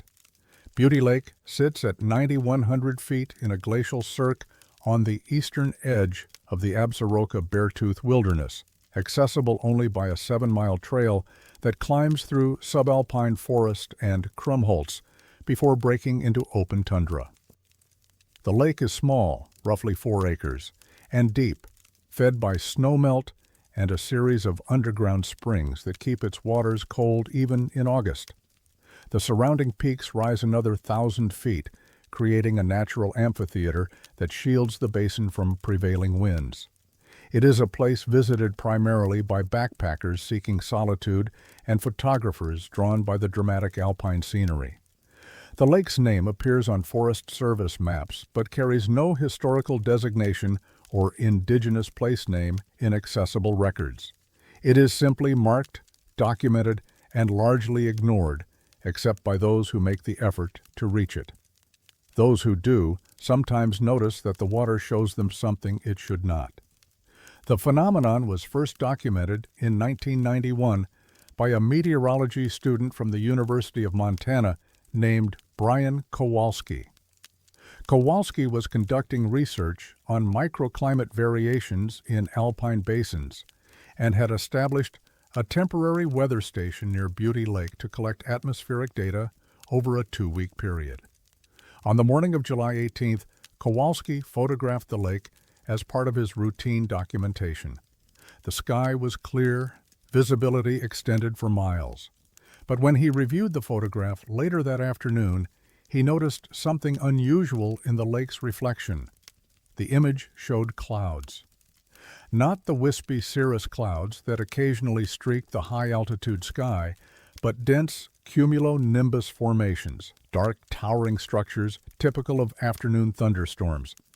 Kowalski checked his weather instruments. The barometric pressure was stable. There was no indication of approaching weather. He assumed the photograph had been mislabeled or that he had somehow documented the lake on a different day. But his field notes were clear. July 18th, 8:45 a.m., clear conditions. At 3:30 that afternoon, clouds began forming over the peaks to the west. By 4:15, a thunderstorm had developed directly above the lake. The cloud formations matched those visible in the morning photograph. Kowalski noted the observation, but did not pursue it further at the time. He completed his data collection and returned to Missoula at the end of the month. The following summer, he returned to Beauty Lake with a time-lapse camera. He set the camera to capture images of the lake every 30 minutes for a 72-hour period. His goal was to document diurnal temperature variations reflected in surface conditions. When he reviewed the footage, he found the same pattern. The lake's surface consistently displayed cloud formations that did not match the sky above it. In some frames, the reflection showed clear skies, while actual clouds passed overhead. In others, the reflection displayed storm systems that would not arrive for hours. Kowalski synchronized the time-lapse footage with weather data from his instruments. The lag was not constant. It ranged from 6 to 18 hours, but the pattern was unmistakable. The lake was reflecting future weather.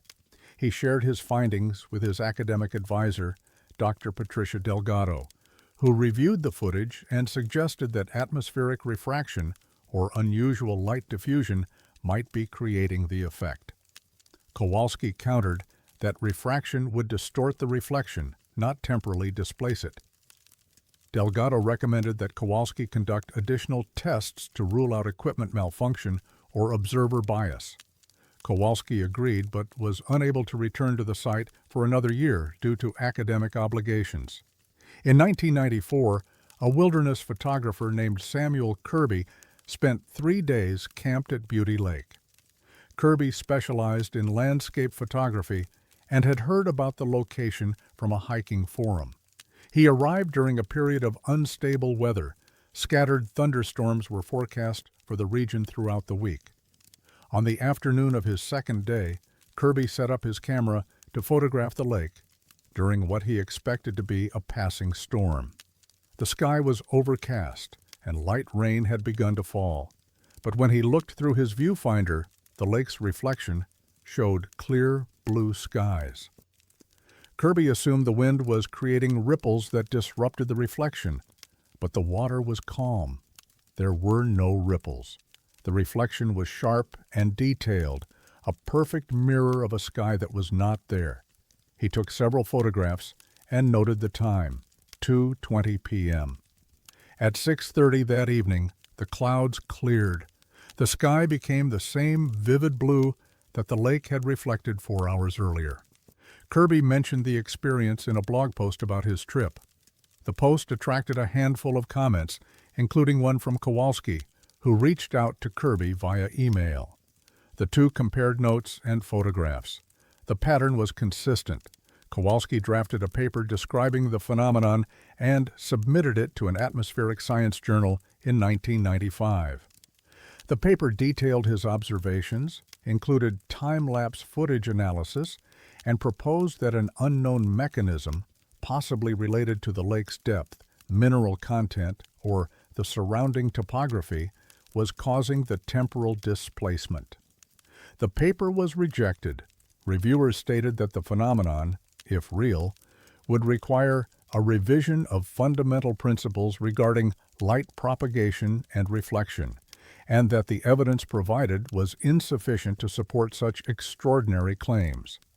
Kowalski revised the paper and submitted it to 2 additional journals. Both rejected it. In 1998, a geophysicist from Montana State University, Dr. Leonard Travers, read about the phenomenon on an online forum and decided to investigate. Travers had access to high-resolution spectroscopy equipment and thought he might be able to detect anomalies in the light reflecting off the lake's surface. He hiked to Beauty Lake in August of 1998 and set up his equipment on the eastern shore.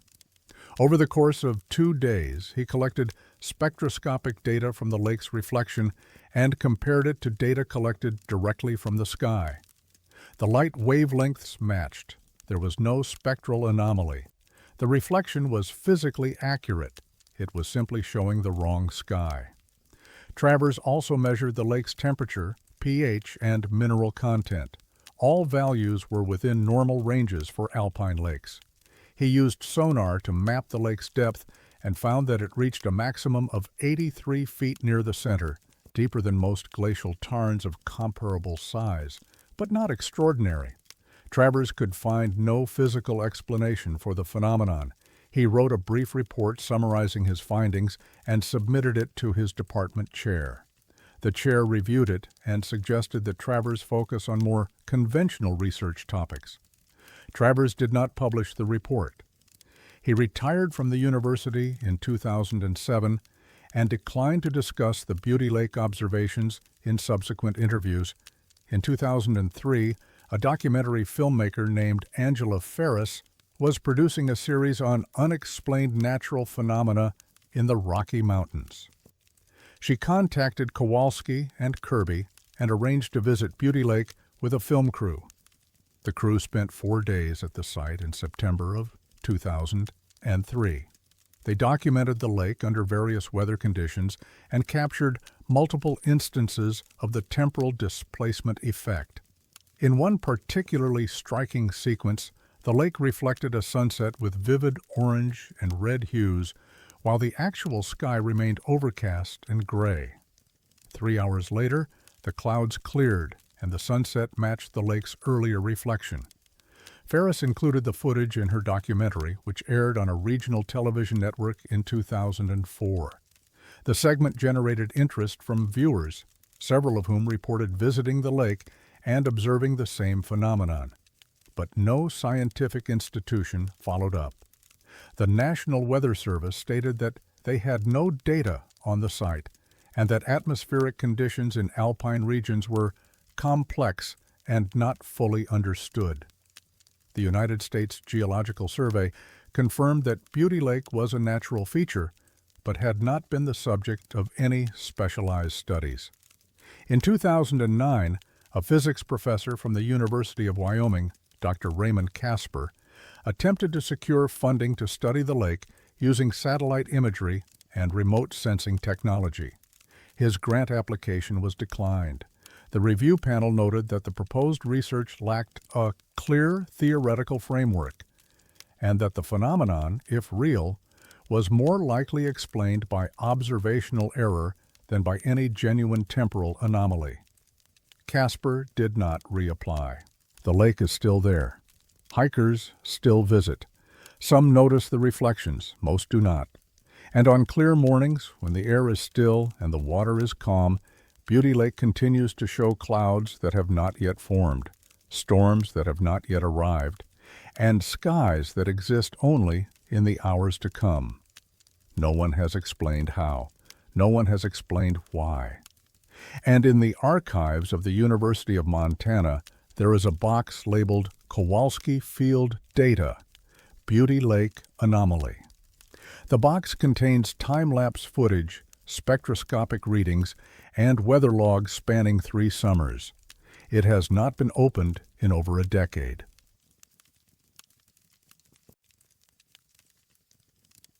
Some systems connect to places they were never designed to reach.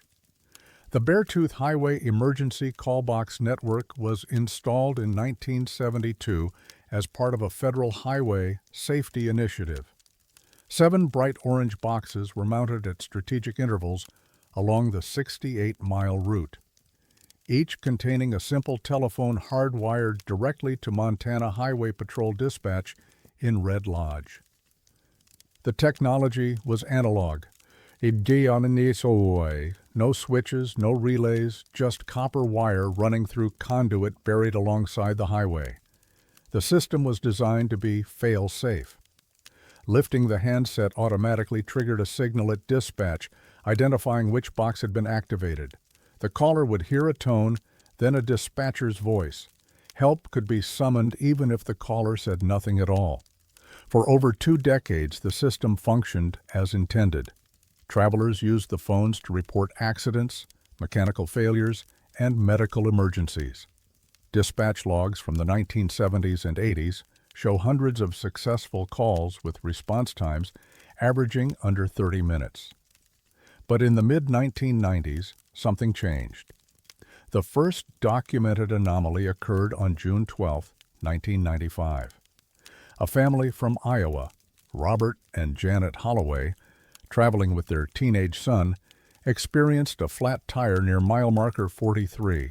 Robert walked to the nearest call box, approximately half a mile west, and lifted the handset. Instead of a dial tone or dispatcher greeting, he heard voices. 2 people were speaking. The conversation was already in progress. One voice was male, discussing engine trouble. The other was female, asking about location details. Robert tried to interrupt, saying, "Hello, can anyone hear me?" but received no response. The voices continued their conversation as though he weren't there. After roughly 2 minutes, the call disconnected. Robert hung up, waited a moment, then lifted the handset again. This time, he reached dispatch normally and requested assistance. When Montana Highway Patrol reviewed the incident, they found no explanation. The dispatcher on duty confirmed receiving Robert's second call, but had no record of the first. The phone system was not designed to allow conference calls or to connect different call boxes to each other. Each box had a dedicated line running directly to the dispatch center. A technician was sent to inspect the call box. The wiring was intact. The connections were correct. There was no evidence of tampering or malfunction. The incident was logged and filed as Equipment Anomaly, Cause Unknown. 3 months later, a truck driver named Vincent Delgado used a call box near mile marker 61 to report a rock slide blocking part of the westbound lane. When he lifted the handset, he heard his own voice. The voice was describing a rock slide near mile marker 61 and asking for highway maintenance to be dispatched. Delgado stood listening to himself speak words he had not yet said, in a tone and phrasing he recognized as his own. The call lasted approximately 90 seconds before disconnecting. Delgado hung up and used his CB radio instead. He reported the experience to Montana Highway Patrol when a trooper arrived on scene 40 minutes later. The trooper noted the report but stated that the callbox system was simple technology and that Delgado had probably experienced some form of echo or feedback loop. Delgado insisted it was not an echo. He described hearing his voice speak complete sentences in response to questions from a dispatcher, questions that had not yet been asked. By 1997, Montana Highway Patrol had logged over 40 similar incidents. The reports followed consistent patterns. Callers would lift the handset and hear conversations already in progress between other travelers and dispatch, their own voices from calls they would make minutes or hours later, calls they had made earlier that day, replayed in full, conversations between two call boxes with no dispatcher present. A telecommunications engineer named Dr. Patricia Eng was contracted by the Montana Department of Transportation in 1998 to assess the system. Eng had worked on highway communication infrastructure across multiple states and was familiar with the analog call box design. She conducted a comprehensive audit of the network, testing each call box individually and tracing the copper lines from box to dispatch. She found no crossed wires, no shared circuits, and no physical pathway that would allow one call box to connect to another. The system was electrically isolated. Each phone had its own dedicated line. Creating a loop or cross-connection would require physically splicing wires together, something that would be immediately detectable during inspection. Ung documented her findings in a report submitted to Montana DOT in March of 1999. She concluded that the reported incidents cannot be explained by the existing system architecture and recommended replacing the analog network with a modern cellular-based emergency system. The recommendation was not immediately acted upon. In 2001, a wilderness guide named Samuel Ortega used a call box near Beartooth Lake to report a hiker suffering from altitude sickness. When he lifted the handset, he heard a woman's voice describing the same situation, a hiker with altitude sickness near Beartooth Lake. The voice provided details Ortega had not yet mentioned, the hiker's age, symptoms, and approximate location. Ortega listened until the call ended, then hung up and lifted the handset again.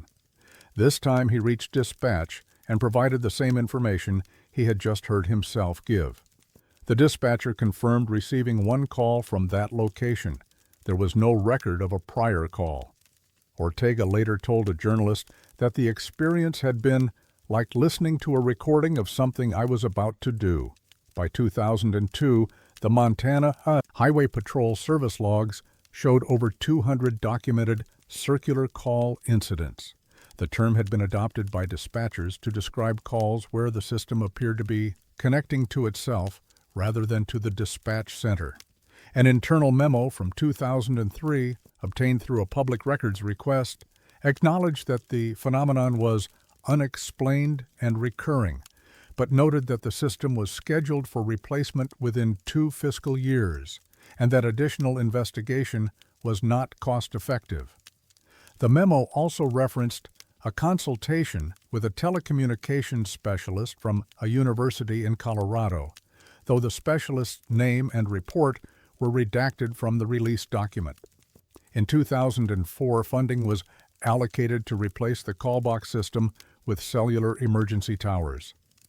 The 7 analog boxes were decommissioned in September of that year.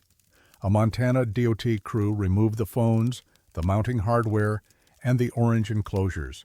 The copper lines were left in place, buried beneath the highway.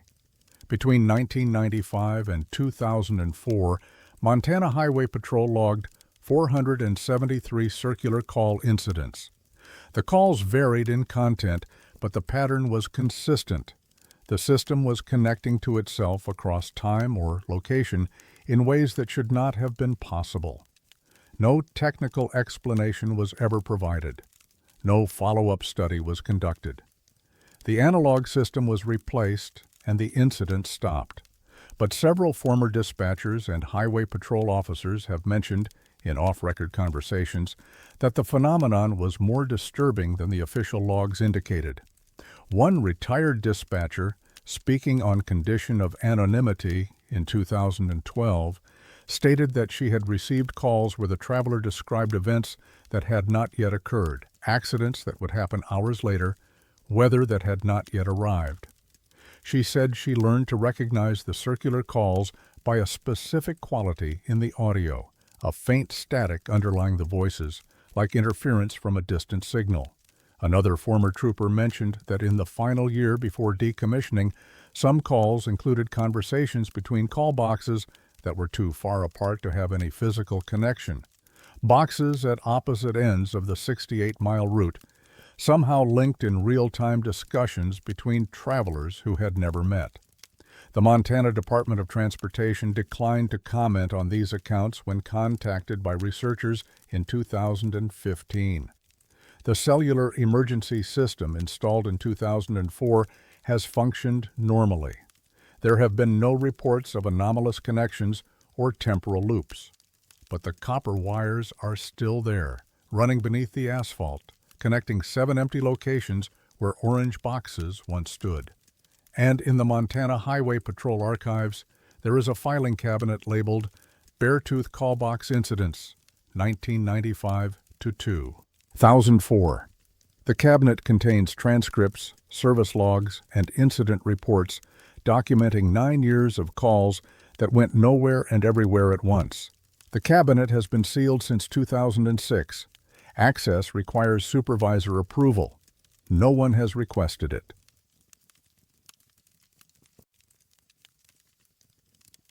There are elevations where the atmosphere forgets where it is. The summit of Beartooth Pass marks the highest point on Highway 212, cresting at 10,947 feet above sea level. The road was completed in 1936, after years of dangerous construction through some of the most unforgiving terrain in Montana. The summit sits on the Wyoming-Montana border, surrounded by alpine tundra and panoramic views that extend for over 100 miles on clear days.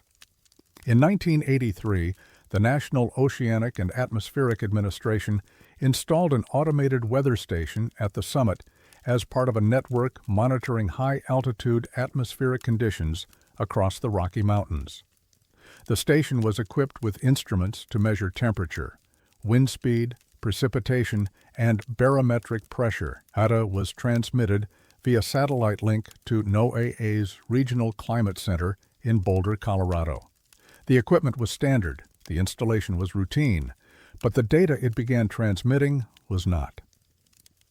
The anomaly was first detected in June of 1984 by a meteorologist named Dr. Ellen Varga, who was reviewing automated station reports as part of her research on mountain weather patterns. Varga noticed that the Beartooth Summit Station had recorded a barometric pressure spike at 2:17 p.m. on June 9th that registered 1,013 millibars. That reading was consistent with sea level pressure. At nearly 11,000 feet, the expected pressure should have been approximately 650 millibars. Varga assumed the sensor had malfunctioned. She flagged the reading for maintenance review and continued her analysis. But when she examined the station's historical data more carefully, she found similar spikes scattered throughout the record, 14 in the previous 11 months, each lasting between 4 and 20 minutes. She contacted the NOAA technical team responsible for station maintenance. A technician reviewed the flagged data and agreed that the readings were anomalous. He scheduled a site visit to inspect and recalibrate the barometric sensor. The technician, a man named Gerald Whitlock, arrived at the summit in late July. He removed the sensor, tested it in controlled conditions, and found it functioning correctly. He installed a new sensor as a precautionary measure and returned to Boulder. The anomalies continued. Between August of 1984 and April of 1985, the station recorded 23 additional pressure spikes. Each showed barometric readings that were 50 to 400 millibars higher than physically possible for the elevation. The spikes occurred at seemingly random intervals, sometimes multiple times in 1 week, sometimes with gaps of several weeks between incidents. Varga documented the pattern and submitted a report to her supervisor recommending further investigation. Her supervisor reviewed the data and suggested that the spikes might be caused by localized pressure cells or atmospheric anomalies related to the station's exposed position on the summit. Varga countered that atmospheric pressure does not spontaneously increase by 400 millibars without corresponding changes in temperature, wind, or other meteorological indicators. The station's other instruments showed normal readings during every spike. Her supervisor did not pursue the matter further. In 1987, a high-altitude physiologist from the University of Colorado, Dr. Raymond Kosar, was conducting research on altitude sickness and noticed references to the Beartooth Summit anomalies in meteorological databases. Kosar's work involved studying how barometric pressure affects human physiology at elevation, and he was intrigued by reports of pressure readings that defied altitude. He contacted Varga and obtained copies of the station data. He also reviewed incident reports from Montana Highway Patrol and local emergency services to determine whether there had been any medical events at the summit that correlated with the pressure spikes. He found 3 cases. On September 4, 1986, a family traveling through the summit reported that their vehicle's altimeter, part of an onboard navigation system, had suddenly displayed sea-level elevation for approximately 12 minutes while they were stopped at the overlook. The family had noted the time because their teenage daughter, who suffered from a mild heart condition, had experienced unexpected dizziness that resolved once they descended below 10,000 feet. On March 22, 1987, a commercial truck driver transporting medical oxygen reported that his cargo's pressure relief valves had activated at the summit, releasing gas as though the canisters were experiencing sea-level pressure. The driver filed a complaint with his company, which investigated and found no equipment failure.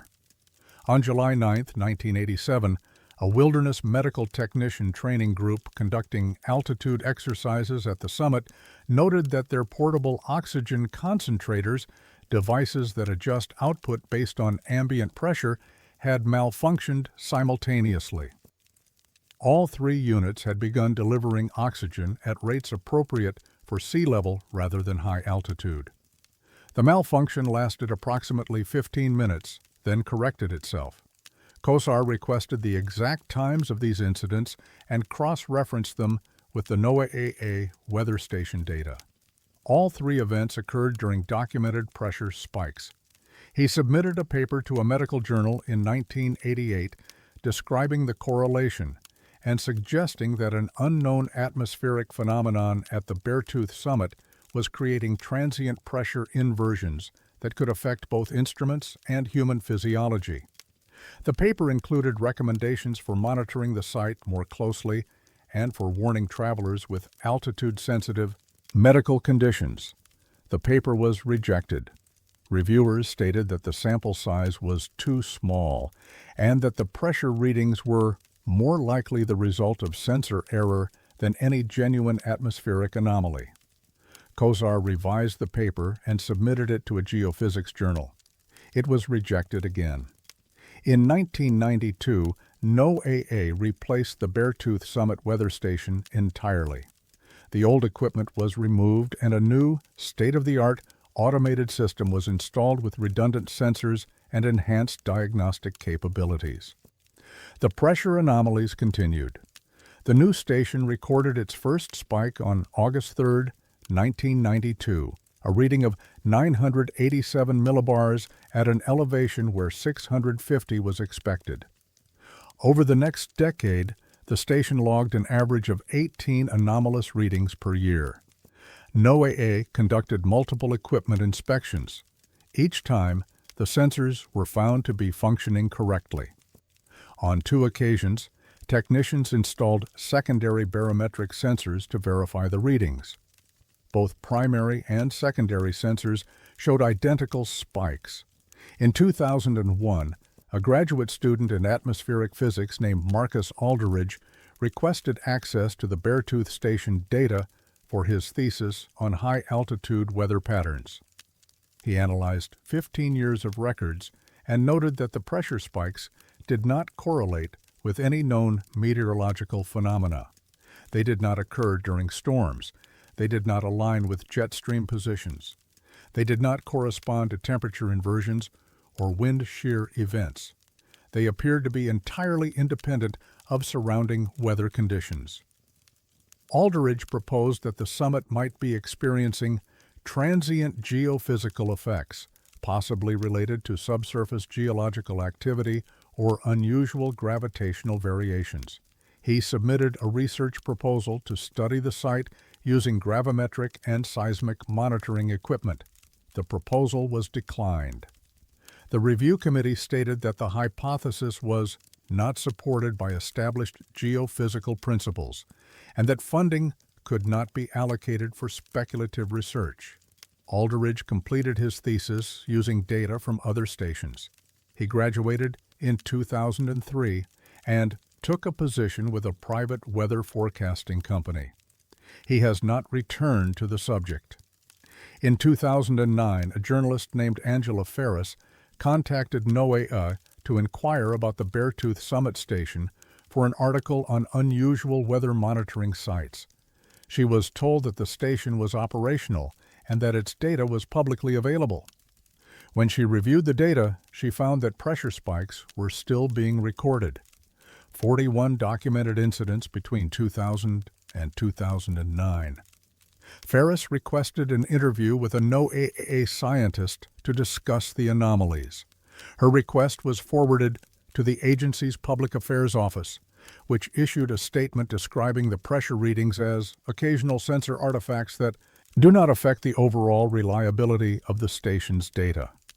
Ferris pressed for more detail, noting that the artifacts had persisted across 3 separate equipment installations over 25 years. The Public Affairs Office did not respond to follow-up inquiries. In 2012, the Beartooth Summit weather station was removed from NOAA's active monitoring network. The agency stated that the decision was part of a broader effort to optimize resource allocation and that the station's data was redundant with other nearby installations. The station was decommissioned in October of 2012. The equipment was removed. No replacement was installed. A Freedom of Information Act request filed in 2014 seeking internal NOAA communications about the station's closure was partially granted. The released documents included budget memoranda and maintenance logs, but no discussion of the pressure anomalies. Several pages were withheld, with the agency citing deliberative process privilege. The summit is still there. Travelers still stop at the overlook. Some still experience unexplained physiological symptoms, dizziness, shortness of breath, or a sensation of pressure change that resolve once they descend. And somewhere in the archives of NOAA's Regional Climate Center, there are 28 years of data showing that for brief, irregular moments, the atmosphere at 10,947 feet behaves as though it is at sea level. No one has explained how, no one has explained why. And the station that recorded it no longer exists.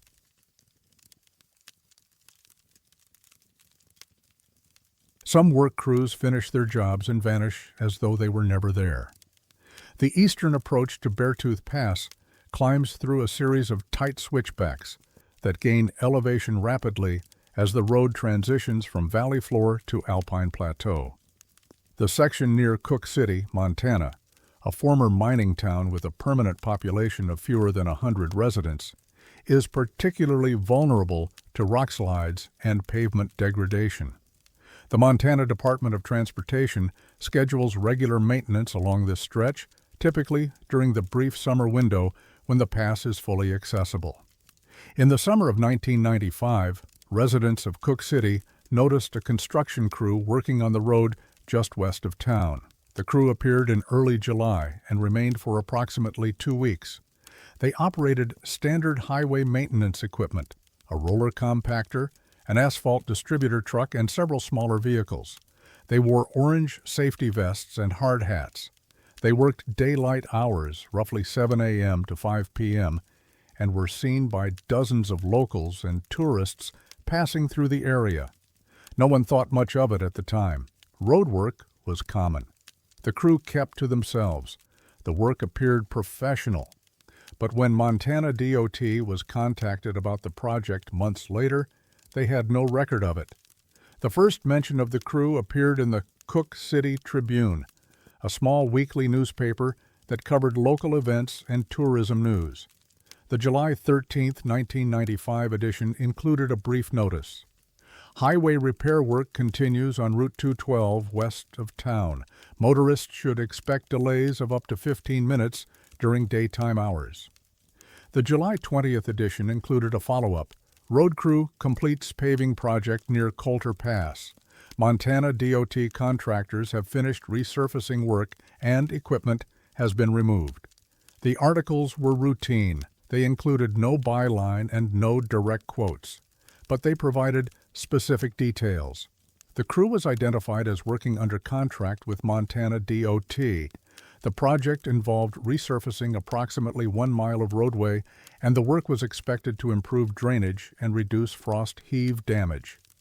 In the spring of 1996, a Montana DOT regional supervisor named Victor Harlan was reviewing archived maintenance logs and noticed that no project had been scheduled for the Cook City area in 1995.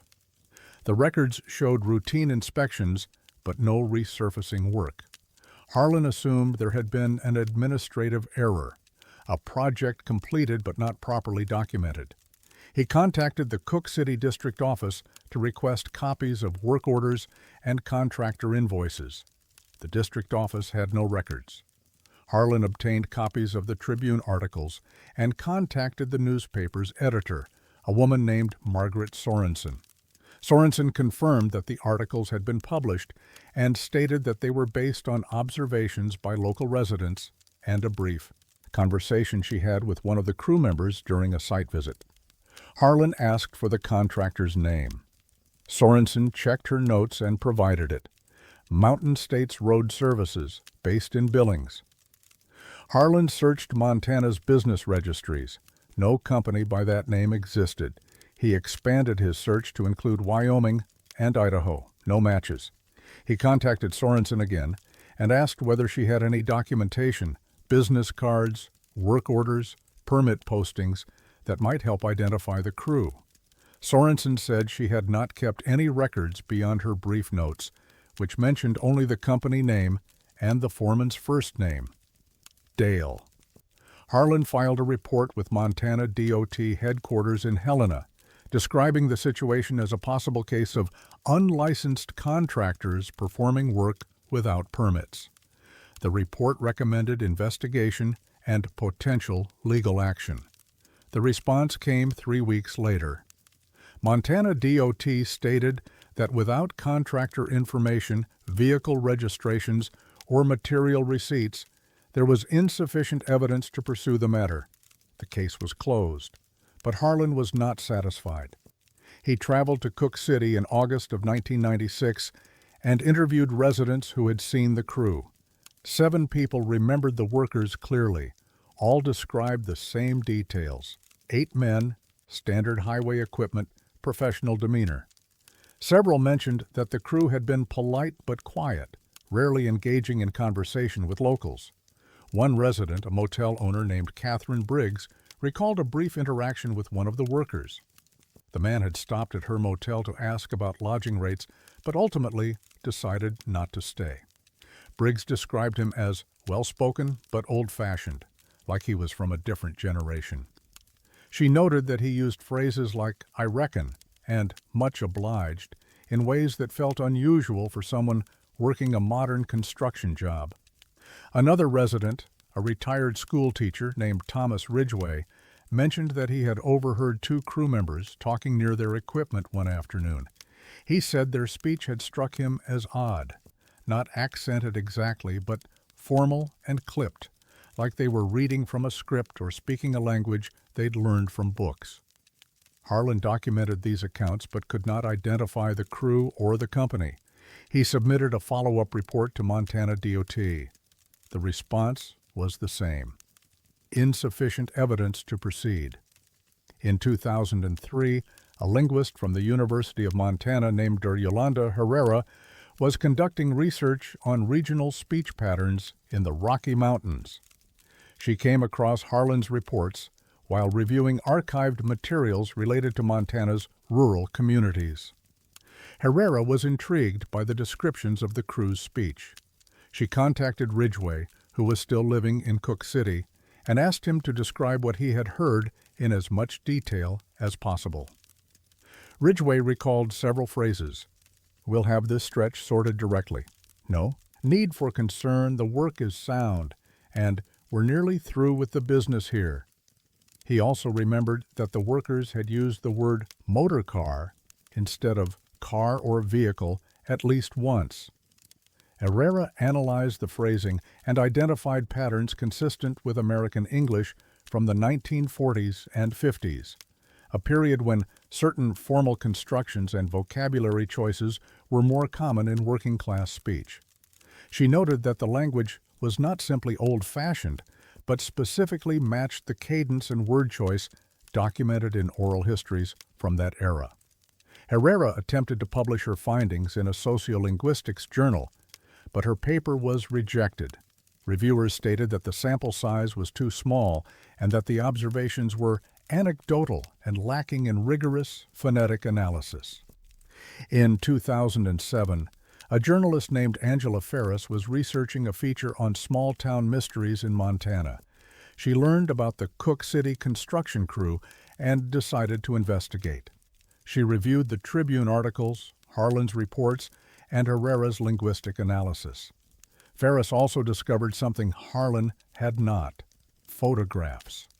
A tourist from California, a man named Robert Delgado, had taken several snapshots while driving through Cook City in July of 1995. One photograph, taken from a roadside pullout, showed the construction crew in the background. The image was not high resolution, but it clearly depicted workers in orange vests and a piece of heavy equipment. Ferris enhanced the photograph and examined the visible details. The equipment appeared standard for 1990s road work. The workers' clothing was unremarkable, but one detail stood out: the logo on the side of the asphalt truck. It was partially visible, obscured by distance and angle.